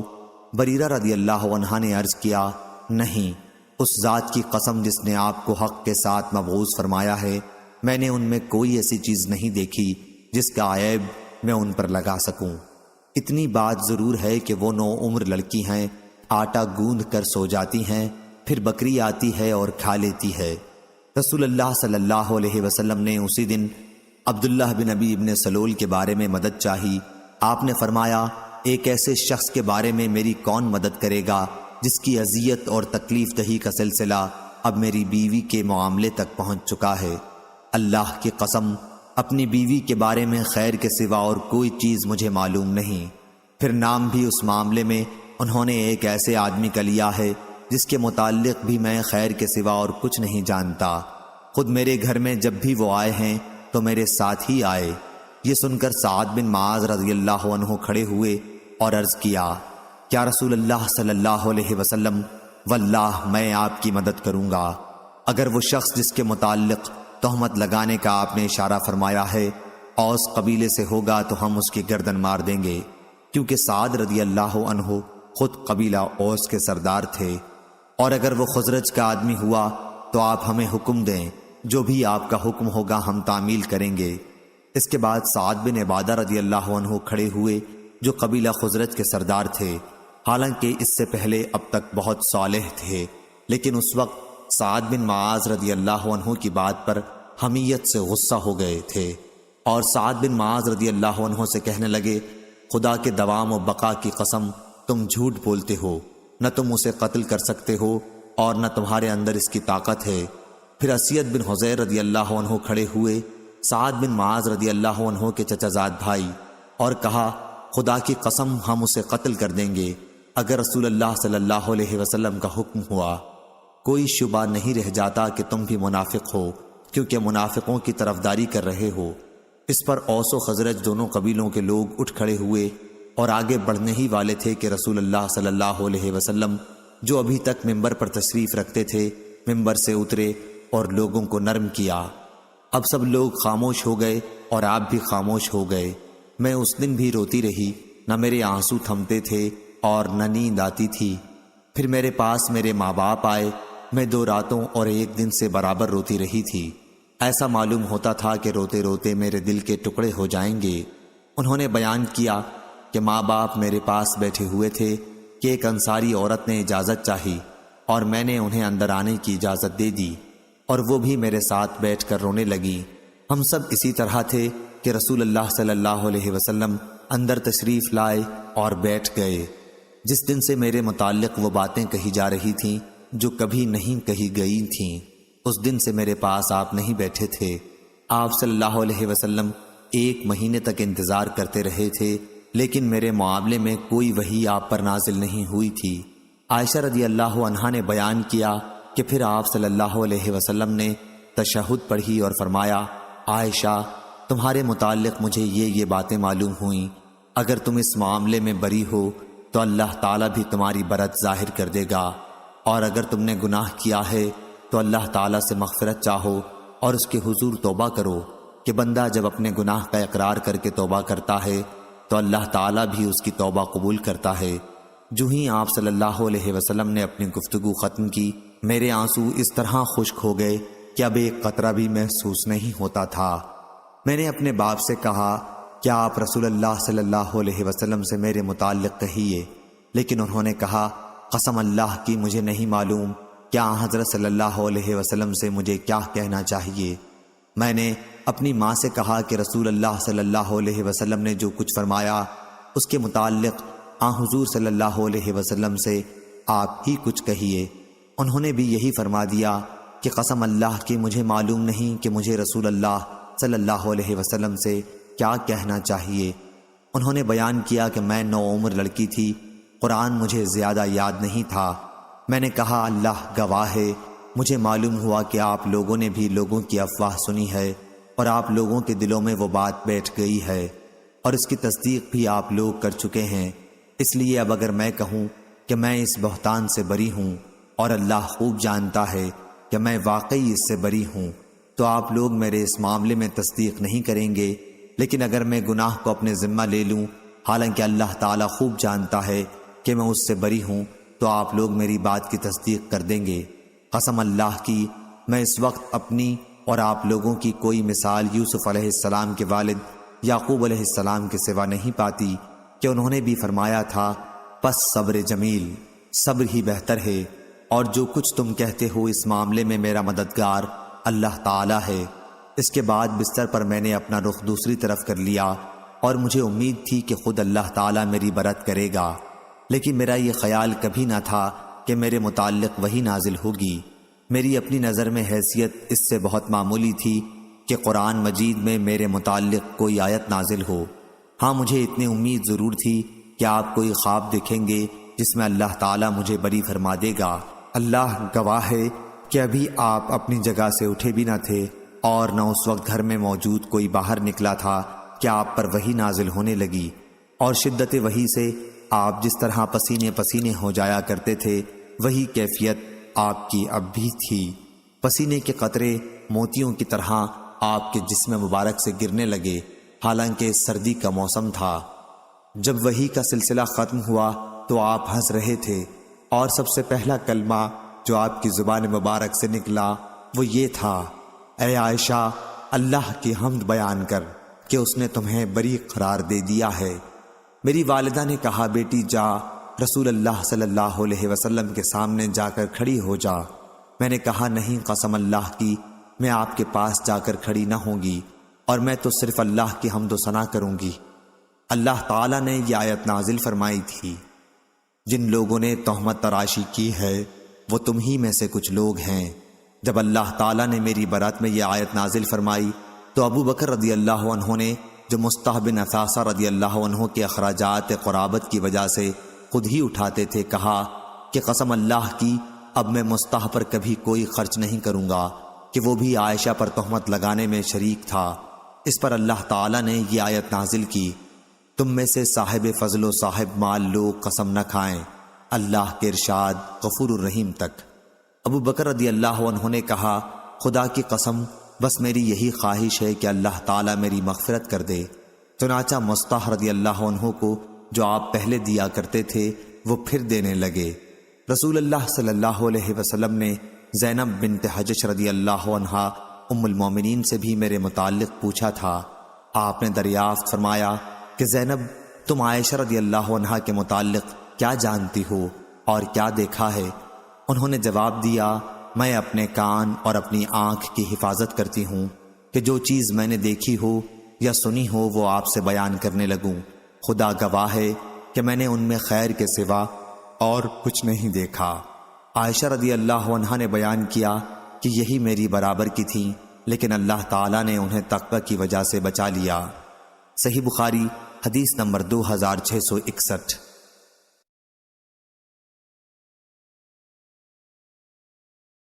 خالد حذا نے بیان کیا، ان سے عبد الرحمن بن ابی بکرہ نے اور ان سے ان کے باپ نے بیان کیا کہ ایک شخص نے رسول کریم صلی اللہ علیہ وسلم کے سامنے دوسرے شخص کی تعریف کی تو آپ نے فرمایا، افسوس، تو نے اپنے ساتھی کی گردن کاٹ ڈالی، تو نے اپنے ساتھی کی گردن کاٹ ڈالی۔ کئی مرتبہ آپ نے اسی طرح فرمایا۔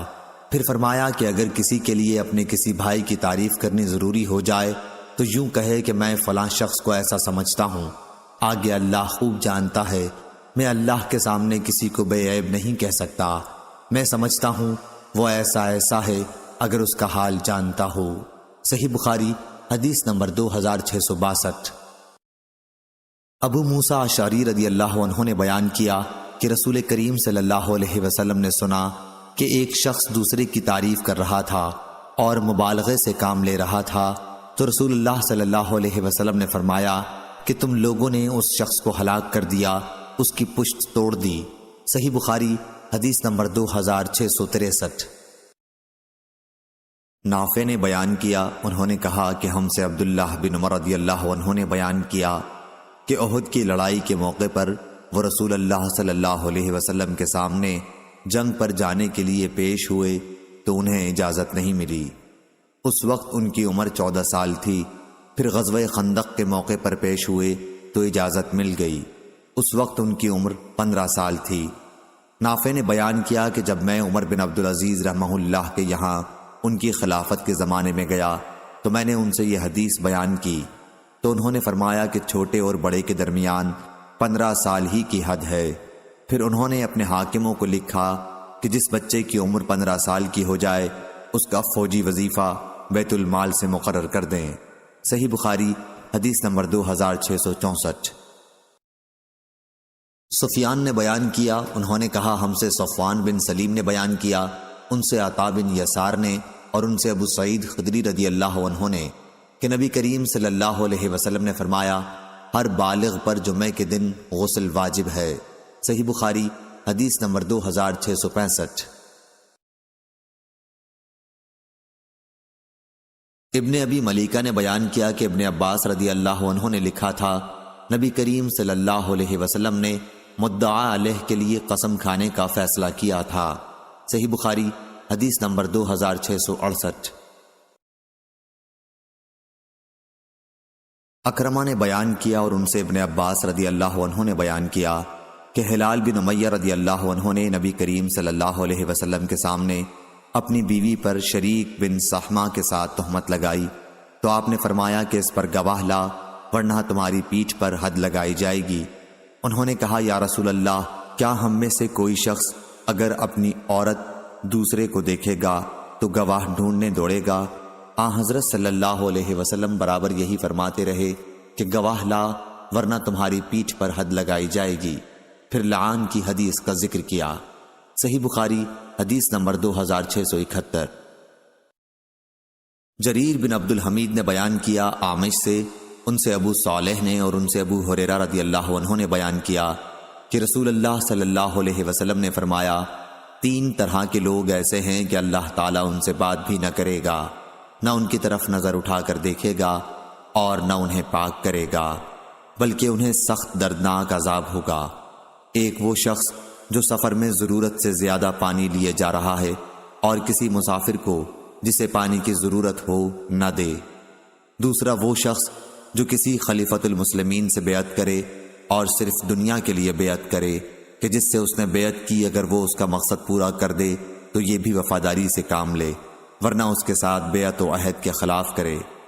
تیسرا وہ شخص جو کسی سے عصر کے بعد کسی سامان کا بھاؤ کرے اور اللہ کی قسم کھا لے کہ اسے اس کا اتنا روپیہ مل رہا تھا اور خریدار اس سامان کو اس کی قسم کی وجہ سے لے لے حالانکہ وہ جھوٹا ہے۔ صحیح بخاری حدیث نمبر 2672۔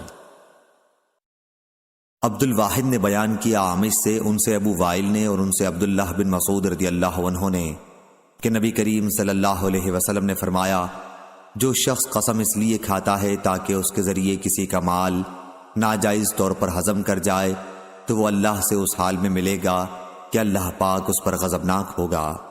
صحیح بخاری حدیث نمبر 2673۔ معمر نے خبر دی، انہیں حمام نے اور انہیں ابو ہریرہ رضی اللہ عنہ نے کہ رسول کریم صلی اللہ علیہ وسلم نے چند آدمیوں سے قسم کھانے کے لیے کہا، ایک ایسے مقدمے میں جس کے یہ لوگ مدعا علیہ تھے۔ قسم کے لیے سب ایک ساتھ آگے بڑھے تو حضرت صلی اللہ علیہ وسلم نے حکم دیا کہ قسم کھانے کے لیے ان میں باہم پانسا ڈالا جائے کہ پہلے کون قسم کھائے۔ صحیح بخاری حدیث نمبر 2674۔ عوام نے خبر دی، کہا کہ مجھ سے ابراہیم ابو اسماعیل سکسکی نے بیان کیا اور انہوں نے عبداللہ بن ابی اوفا رضی اللہ عنہ کو یہ کہتے سنا کہ ایک شخص نے اپنا سامان دکھا کر اللہ کی قسم کھائی کہ اسے اس سامان کا اتنا روپیہ مل رہا تھا حالانکہ اتنا نہیں مل رہا تھا۔ اس پر یہ آیت نازل ہوئی کہ جو لوگ اللہ کے عہد اور اپنی قسموں کے ذریعے تھوڑی قیمت حاصل کرتے ہیں۔ ابن ابی اوفا رضی اللہ عنہ نے کہا کہ گاہکوں کو پھانسنے کے لیے قیمت بڑھانے والا سود خور کی طرح خائن ہے۔ صحیح بخاری حدیث نمبر 2675۔ امام مالک نے بیان کیا، ان سے ان کے چچا ابو سہیل نے، ان سے ان کے والد نے اور انہوں نے طلحہ بن عبید اللہ رضی اللہ عنہ سے سنا، آپ نے بیان کیا کہ ایک صاحب زمام بن ثعلبہ نبی کریم صلی اللہ علیہ وسلم کی خدمت میں آئے اور اسلام کے متعلق پوچھنے لگے۔ حضرت صلی اللہ علیہ وسلم نے فرمایا دن اور رات میں 5 نمازیں ادا کرنا۔ اس نے پوچھا کیا اس کے علاوہ بھی مجھ پر کچھ نماز اور ضروری ہے؟ آپ نے فرمایا کہ نہیں، یہ دوسری بات ہے کہ تم نفل پڑھو۔ پھر رسول کریم صلی اللہ علیہ وسلم نے فرمایا اور رمضان کے روزے ہیں۔ اس نے پوچھا کیا اس کے علاوہ بھی مجھ پر کچھ روزے واجب ہیں؟ آپ نے فرمایا نہیں، سوا اس کے جو تم اپنے طور پر نفل رکھو۔ طلحہ رضی اللہ عنہ نے بیان کیا کہ ان کے سامنے رسول اللہ صلی اللہ علیہ وسلم نے زکوٰۃ کا بھی ذکر کیا تو انہوں نے پوچھا کیا جو فرض زکوٰۃ آپ نے بتائی ہے اس کے علاوہ بھی مجھ پر کوئی خیرات واجب ہے؟ حضرت صلی اللہ علیہ وسلم نے فرمایا کہ نہیں، سوا اس کے جو تم خود اپنی طرف سے نفل دو۔ اس کے بعد وہ صاحب یہ کہتے ہوئے جانے لگے کہ اللہ گواہ ہے، نہ میں ان میں کوئی زیادتی کروں گا اور نہ کوئی کمی۔ رسول اللہ صلی اللہ علیہ وسلم نے فرمایا اگر اس نے سچ کہا ہے تو کامیاب ہوا۔ صحیح بخاری حدیث نمبر 2678۔ چویریہ نے بیان کیا، انہوں نے کہا کہ نافع نے حضرت عبداللہ بن عمر رضی اللہ عنہ سے بیان کیا کہ نبی کریم صلی اللہ علیہ وسلم نے فرمایا اگر کسی کو قسم کھانی ہی ہے تو اللہ تعالیٰ ہی کی قسم کھائے ورنہ خاموش رہے۔ صحیح بخاری حدیث نمبر 2679۔ عبداللہ بن مسلمہ نے بیان کیا امام مالک سے، ان سے ہشام بن عروہ نے، ان سے ان کے باپ نے، ان سے زینب نے اور ان سے ام سلمہ رضی اللہ عنہا نے کہ رسول کریم صلی اللہ علیہ وسلم نے فرمایا، تم لوگ میرے یہاں اپنے مقدمات لاتے ہو، اور کبھی ایسا ہوتا ہے کہ ایک تم میں دوسرے سے دلیل بیان کرنے میں بڑھ کر ہوتا ہے، قوت بیانیہ بڑھ کر رکھتا ہے، پھر میں اس کو اگر اس کے بھائی کا حق غلطی سے دلا دوں تو وہ حلال نہ سمجھے، اس کو نہ لے، میں اس کو دوزخ کا ایک ٹکڑا دلا رہا ہوں۔ صحیح بخاری حدیث نمبر 2680۔ ابراہیم بن سعد نے بیان کیا، ان سے صالح بن کیسان نے، ان سے ابن شہاب نے، ان سے عبید اللہ بن عبداللہ نے کہ عبداللہ بن عباس رضی اللہ عنہ نے انہیں خبر دی، انہوں نے بیان کیا کہ انہیں ابو سفیان رضی اللہ عنہ نے خبر دی کہ ہرقل نے ان سے کہا تھا کہ میں نے تم سے پوچھا تھا کہ وہ محمد صلی اللہ علیہ وسلم تمہیں کس بات کا حکم دیتے ہیں، تو تم نے بتایا کہ وہ تمہیں نماز، سچائی، عفت، عہد کے پورا کرنے اور امانت کے ادا کرنے کا حکم دیتے ہیں، اور یہ نبی کی صفات ہیں۔ صحیح بخاری حدیث نمبر 2681۔ ابو سہیل نافع بن مالک بن ابی عامر نے بیان کیا، ان سے ان کے باپ نے بیان کیا اور ان سے ابو ہریرہ رضی اللہ عنہ نے بیان کیا کہ رسول اللہ صلی اللہ علیہ وسلم نے فرمایا، منافق کی 3 نشانیاں ہیں، جب بات کہی تو جھوٹ کہی، امانت دی گئی تو اس میں خیانت کی، اور وعدہ کیا تو اسے پورا نہیں کیا۔ صحیح بخاری حدیث نمبر 2682۔ جابر بن عبداللہ رضی اللہ عنہ نے بیان کیا، کہا نبی کریم صلی اللہ علیہ وسلم کی وفات کے بعد حضرت ابو بکر رضی اللہ عنہ کے پاس بحرین کے عامل اولاد بن حضرمی رضی اللہ عنہ کی طرف سے مال آیا۔ ابو بکر رضی اللہ عنہ نے اعلان کرا دیا کہ جس کسی کا بھی نبی کریم صلی اللہ علیہ وسلم پر کوئی قرض ہو یا حضرت صلی اللہ علیہ وسلم کا اس سے وعدہ ہو تو وہ ہمارے پاس آئے۔ جابر رضی اللہ عنہ نے بیان کیا کہ اس پر میں نے ان سے کہا کہ مجھ سے رسول اللہ صلی اللہ علیہ وسلم نے وعدہ فرمایا تھا کہ آپ صلی اللہ علیہ وسلم اتنا اتنا مال مجھے عطا فرمائیں گے۔ چنانچہ حضرت ابو بکر رضی اللہ عنہ نے 3 مرتبہ اپنے ہاتھ بڑھائے اور میرے ہاتھ پر 500، پھر 500، پھر 500 گن دیے۔ صحیح بخاری حدیث نمبر 2683۔ سعید بن جبیر نے بیان کیا کہ حیرہ کے یہودی نے مجھ سے پوچھا، موسیٰ علیہ السلام نے اپنے مہر کے ادا کرنے میں کون سی مدت پوری کی تھی، یعنی 8 سال کی یا 10 سال کی، جن کا قرآن میں ذکر ہے؟ میں نے کہا کہ مجھے معلوم نہیں، ہاں عرب کے بڑے عالم کی خدمت میں حاضر ہو کر پوچھ لوں تو پھر تمہیں بتا دوں گا۔ چنانچہ میں نے ابن عباس رضی اللہ عنہ سے پوچھا تو انہوں نے بتایا کہ آپ نے بڑی مدت پوری کی، 10 سال کی، جو دونوں مدتوں میں بہتر تھی۔ رسول اللہ صلی اللہ علیہ وسلم بھی جب کسی سے وعدہ کرتے تو پورا کرتے تھے۔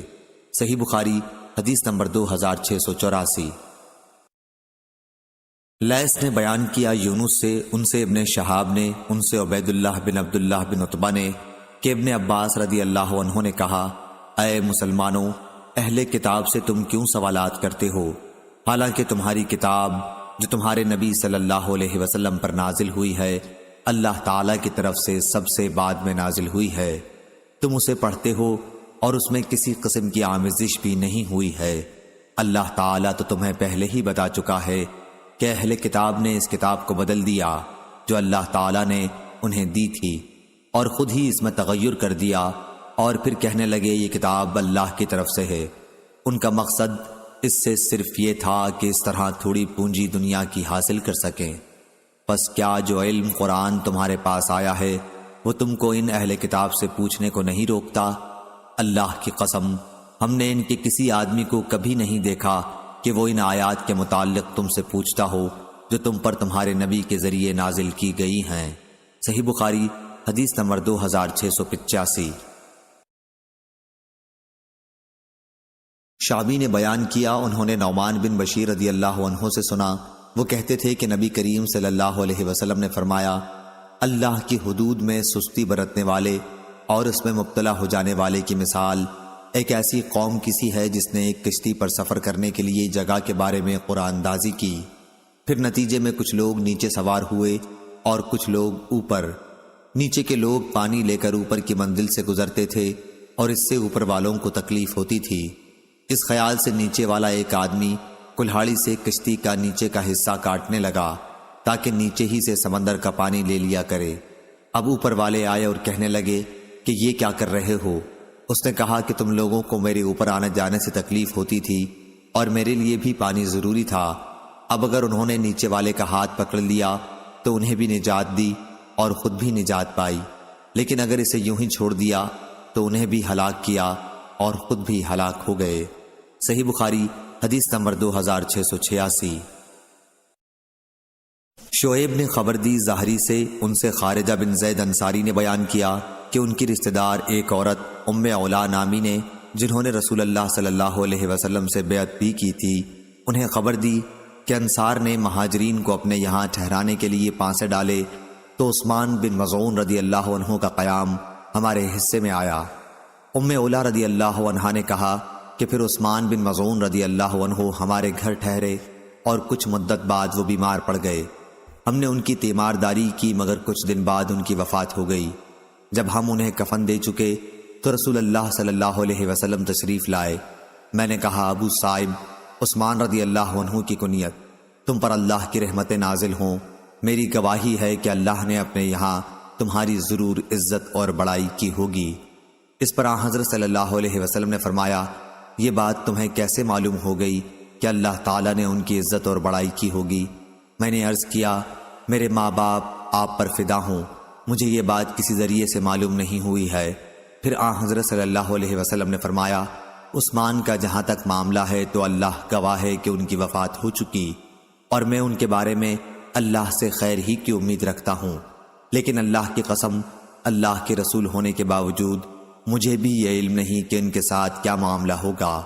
ام علا رضی اللہ عنہا کہنے لگیں، اللہ کی قسم، اب اس کے بعد میں کسی شخص کی پاکی بیان نہیں کروں گی۔ اس سے مجھے رنج بھی ہوا کہ آن حضرت صلی اللہ علیہ وسلم کے سامنے میں نے ایک ایسی بات کہی جس کا مجھے حقیقی علم نہیں تھا۔ انہوں نے کہا، ایک دن میں سو رہی تھی، میں نے خواب میں حضرت عثمان رضی اللہ عنہ کے لیے ایک بہتا ہوا چشمہ دیکھا۔ میں رسول اللہ صلی اللہ علیہ وسلم کی خدمت میں حاضر ہوئی، آپ نے فرمایا کہ یہ ان کا عمل نیک تھا۔ صحیح بخاری حدیث نمبر 2687۔ عروہ نے خبر دی اور ان سے عائشہ رضی اللہ عنہا نے بیان کیا کہ رسول اللہ صلی اللہ علیہ وسلم جب سفر کا ارادہ فرماتے تو اپنی بیویوں میں قرآن اندازی فرماتے اور جن کا نام نکل آتا انہیں اپنے ساتھ لے جاتے۔ آپ صلی اللہ علیہ وسلم کا یہ بھی معمول تھا کہ اپنی ہر بیوی کے لیے ایک دن اور ایک رات مقرر کر دی تھی۔ البتہ سودا بنت زمع رضی اللہ عنہا نے اپنی عمر کے آخری دور میں اپنی باری آپ کی زوجہ عائشہ رضی اللہ عنہا کو دے دی تھی تاکہ رسول اللہ صلی اللہ علیہ وسلم کی ان کو رضا حاصل ہو۔ اس سے بھی قرآن اندازی ثابت ہوئی۔ صحیح بخاری حدیث نمبر 2688۔ امام مالک نے بیان کیا، ان سے ابو بکر کے غلام سمی نے بیان کیا، ان سے ابو صالح نے اور ان سے ابو ہریرہ رضی اللہ عنہ نے کہ رسول اللہ صلی اللہ علیہ وسلم نے فرمایا، اگر لوگوں کو معلوم ہوتا کہ اذان اور صف اول میں کتنا ثواب ہے اور پھر انہیں اس کے حاصل کرنے کے لیے قرآن اندازی کرنی پڑتی تو وہ قرآن اندازی بھی کرتے، اور اگر انہیں معلوم ہو جائے کہ نماز سویرے پڑھنے میں کتنا ثواب ہے تو لوگ ایک دوسرے سے سبقت کرنے لگیں، اور اگر انہیں معلوم ہو جائے کہ عشاء اور صبح کی کتنی فضیلتیں ہیں تو اگر گھٹنوں کے بل آنا پڑتا تو پھر بھی آتے۔ صحیح بخاری حدیث نمبر 2689۔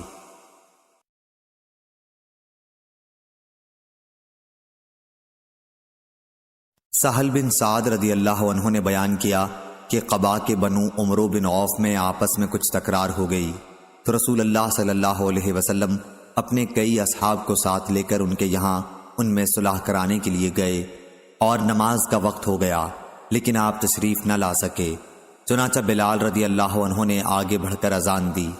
ابھی تک چونکہ آن حضرت صلی اللہ علیہ وسلم تشریف نہیں لائے تھے، اس لیے وہ آن حضرت صلی اللہ علیہ وسلم ہی کی ہدایت کے مطابق ابو بکر رضی اللہ عنہ کے پاس آئے اور ان سے کہا حضور صلی اللہ علیہ وسلم وہیں رک گئے ہیں اور نماز کا وقت ہو گیا ہے، کیا آپ لوگوں کو نماز پڑھا دیں گے؟ انہوں نے کہا کہ ہاں اگر تم چاہو۔ اس کے بعد بلال رضی اللہ عنہ نے نماز کی تکبیر کہی اور ابو بکر رضی اللہ عنہ آگے بڑھے۔ نماز کے درمیان نبی کریم صلی اللہ علیہ وسلم صفوں کے درمیان سے گزرتے ہوئے پہلی صف میں آپ پہنچے۔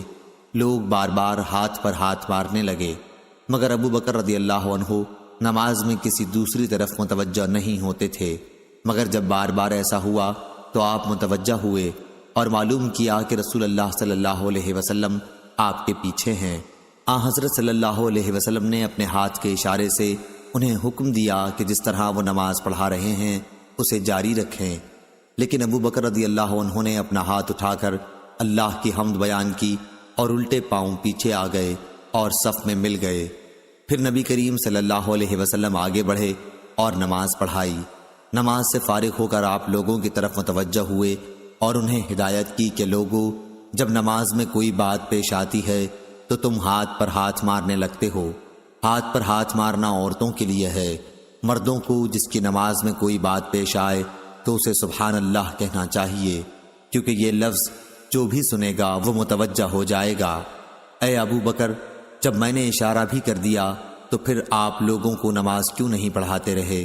انہوں نے عرض کیا ابو قحافہ کے بیٹے کے لیے یہ بات مناسب نہ تھی کہ وہ رسول اللہ صلی اللہ علیہ وسلم کے ہوتے ہوئے نماز پڑھائے۔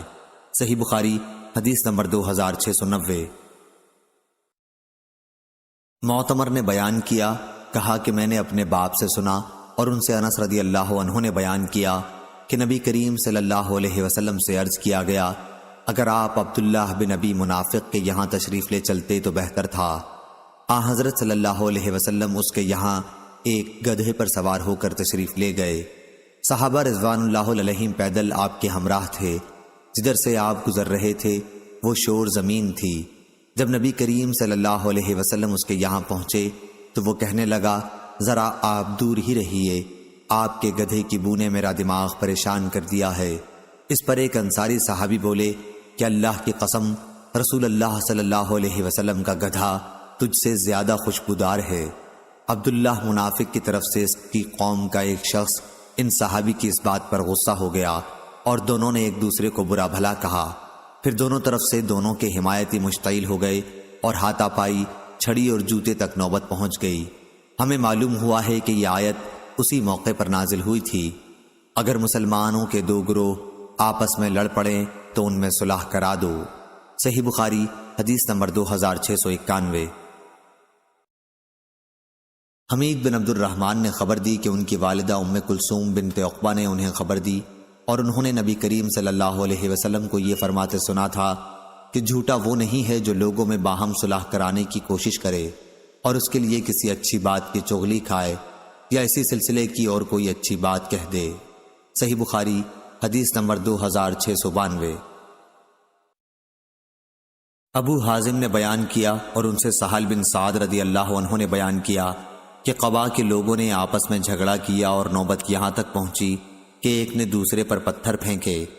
حضرت صلی اللہ علیہ وسلم کو جب اس کی اطلاع دی گئی تو آپ نے فرمایا چلو ہم ان میں صلح کرائیں گے۔ صحیح بخاری حدیث نمبر 2693۔ سفیان ثوری نے بیان کیا ہشام بن عروہ سے، ان سے ان کے والد نے اور ان سے حضرت عائشہ رضی اللہ عنہا نے اللہ تعالیٰ کے اس فرمان کی تفسیر میں فرمایا اگر کوئی عورت اپنے شوہر کی طرف سے بے توجہی دیکھے تو اس سے مراد ایسا شوہر ہے جو اپنی بیوی میں ایسی چیزیں پائے جو اسے پسند نہ ہوں، عمر کی زیادتی وغیرہ، اس لیے اسے اپنے سے جدا کرنا چاہتا ہو، اور عورت کہے کہ مجھے جدا نہ کرو، نفقہ وغیرہ جس طرح تم چاہو دیتے رہنا، تو انہوں نے فرمایا کہ اگر دونوں اس پر راضی ہو جائیں تو کوئی حرج نہیں ہے۔ صحیح بخاری حدیث نمبر 2694۔ آپ نے بیان کیا ان سے قاسم بن محمد نے اور ان سے عائشہ رضی اللہ عنہا نے بیان کیا کہ رسول اللہ صلی اللہ علیہ وسلم نے فرمایا جس نے ہمارے دین میں از خود کوئی ایسی چیز نکالی جو اس میں نہیں تھی تو وہ رد ہے۔ اس کی روایت عبداللہ بن جعفر مخرمی اور عبد الواحد بن ابی عون نے سعد بن ابراہیم سے کی ہے۔ صحیح بخاری حدیث نمبر 2697۔ ابو اسحاق نے بیان کیا، انہوں نے برا بن عازب رضی اللہ عنہ سے سنا، آپ نے بیان کیا کہ جب رسول اللہ صلی اللہ علیہ وسلم نے حدیبیہ کی صلح قریش سے کی تو اس کی دستاویز حضرت علی رضی اللہ عنہ نے لکھی تھی۔ انہوں نے اس میں لکھا محمد اللہ کے رسول صلی اللہ علیہ وسلم کی طرف سے۔ مشرکین نے اس پر اعتراض کیا کہ لفظ محمد کے ساتھ رسول اللہ نہ لکھو، اگر آپ رسول ہوتے تو ہم آپ سے لڑتے ہی کیوں؟ حضرت صلی اللہ علیہ وسلم نے حضرت علی رضی اللہ عنہ سے فرمایا کہ رسول اللہ کا لفظ مٹا دو۔ علی رضی اللہ عنہ نے کہا کہ میں نے کہا کہ میں تو اسے نہیں مٹا سکتا، تو حضرت صلی اللہ علیہ وسلم نے خود اپنے ہاتھ سے وہ لفظ مٹا دیا اور مشرکین کے ساتھ اس شرط پر صلح کی کہ آپ اپنے اصحاب کے ساتھ آئندہ سال 3 دن کے لیے مکہ آئیں اور ہتھیار میان میں رکھ کر داخل ہوں۔ شاگردوں نے پوچھا کہ جلبان الصلاح جس کا یہاں ذکر ہے کیا چیز ہوتی ہے؟ تو انہوں نے بتایا کہ میان اور جو چیز اس کے اندر ہوتی ہے اس کا نام جلبان ہے۔ صحیح بخاری حدیث نمبر 2698۔ برا بن عازب رضی اللہ عنہ نے بیان کیا کہ رسول اللہ صلی اللہ علیہ وسلم نے ذی قعدہ کے مہینے میں عمرے کا احرام باندھا، لیکن مکے والوں نے آپ کو شہر میں داخل نہیں ہونے دیا۔ آخر صلح اس پر ہوئی کہ آئندہ سال آپ مکے میں 3 روز قیام کریں گے۔ جب صلح نامہ لکھا جانے لگا تو اس میں لکھا گیا کہ یہ وہ صلح نامہ ہے جو محمد رسول اللہ صلی اللہ علیہ وسلم نے کیا ہے، لیکن مشرکین نے کہا کہ ہم تو اسے نہیں مانتے، اگر ہمیں علم ہو جائے کہ آپ اللہ کے رسول ہیں تو ہم آپ کو نہ روکیں، بس آپ صرف محمد بن عبداللہ ہیں۔ حضرت صلی اللہ علیہ وسلم نے فرمایا کہ میں رسول اللہ بھی ہوں اور محمد بن عبداللہ بھی ہوں۔ اس کے بعد آپ نے علی رضی اللہ عنہ سے فرمایا کہ رسول اللہ صلی اللہ علیہ وسلم کا لفظ مٹا دو۔ انہوں نے عرض کیا نہیں، خدا کی قسم میں تو یہ لفظ کبھی نہ مٹاؤں گا۔ آخر آپ نے خود دستاویز لی اور لکھا کہ یہ اس کی دستاویز ہے کہ محمد بن عبداللہ نے اس شرط پر صلح کی ہے کہ مکے میں وہ ہتھیار میان میں رکھے بغیر داخل نہ ہوں گے۔ اگر مکہ کا کوئی شخص ان کے ساتھ جانا چاہے گا تو وہ اسے ساتھ نہ لے جائیں گے، لیکن اگر ان کے اصحاب میں سے کوئی شخص مکے میں رہنا چاہے گا تو اسے وہ نہ روکیں گے۔ جب آئندہ سال آپ مکے میں تشریف لے گئے اور مکے میں قیام کی مدت پوری ہو گئی تو قریش علی رضی اللہ عنہ کے پاس آئے اور کہا کہ اپنے صاحب سے کہیے کہ مدت پوری ہو گئی ہے اور اب وہ ہمارے یہاں سے چلے جائیں۔ چنانچہ نبی کریم صلی اللہ علیہ وسلم مکے سے روانہ ہونے لگے۔ اس وقت حمزہ رضی اللہ عنہ کی ایک بچی چچا چچا کرتی آئیں۔ علی رضی اللہ عنہ نے انہیں اپنے ساتھ لے لیا، پھر فاطمہ رضی اللہ عنہ کے پاس ہاتھ پکڑ کر لائے اور فرمایا اپنی چچازاد بہن کو بھی ساتھ لے لو۔ انہوں نے اس کو اپنے ساتھ سوار کر لیا۔ پھر علی، زید اور جعفر رضی اللہ عنہ کا جھگڑا ہوا۔ علی رضی اللہ عنہ نے فرمایا کہ اس کا میں زیادہ مستحق ہوں، یہ میرے چچا کی بچی ہے۔ جعفر رضی اللہ عنہ نے فرمایا کہ یہ میرے بھی چچا کی بچی ہے اور اس کی خالہ میرے نکاح میں بھی ہیں۔ زید رضی اللہ عنہ نے فرمایا کہ میرے بھائی کی بچی ہے۔ نبی کریم صلی اللہ علیہ وسلم نے بچی کی خالہ کے حق میں فیصلہ کیا اور فرمایا کہ خالہ ماں کی جگہ ہوتی ہے۔ پھر علی رضی اللہ عنہ سے فرمایا کہ تم مجھ سے ہو اور میں تم سے ہوں۔ جعفر رضی اللہ عنہ سے فرمایا کہ تم صورت اور عادات و اخلاق سب میں مجھ سے مشابہ ہو۔ زید رضی اللہ عنہ سے فرمایا کہ تم ہمارے بھائی بھی ہو اور مولا بھی۔ صحیح بخاری حدیث نمبر 2699۔ برا بن عازب رضی اللہ عنہ نے بیان کیا کہ نبی کریم صلی اللہ علیہ وسلم نے صلح حدیبیہ مشرکین کے ساتھ 3 شرائط پر کی تھی۔ ایک یہ کہ مشرکین میں سے اگر کوئی آدمی حضرت صلی اللہ علیہ وسلم کے پاس آ جائے تو آپ اسے واپس کر دیں گے، لیکن اگر مسلمانوں میں سے کوئی مشرکین کے یہاں پناہ لے گا تو یہ لوگ ایسے شخص کو واپس نہیں کریں گے۔ 2 یہ کہ آپ آئندہ سال مکہ آ سکیں گے اور صرف 3 دن ٹھہریں گے۔ 3 یہ کہ ہتھیار، تلوار، تیر وغیرہ نیام اور ترکش میں ڈال کر ہی مکے میں داخل ہوں گے۔ چنانچہ ابو جندل رضی اللہ عنہ جو مسلمان ہو گئے تھے اور قریش نے ان کو قید کر رکھا تھا، بیڑیوں کو گھسیٹتے ہوئے آئے تو آپ نے انہیں شرائط معاہدے کے مطابق مشرکوں کو واپس کر دیا۔ امام بخاری نے کہا کہ مومل نے سفیان سے ابو جندل کا ذکر نہیں کیا ہے اور البجلبان الصلاح کے بجائے البجلبت الصلاح کے لفظ نقل کیے ہیں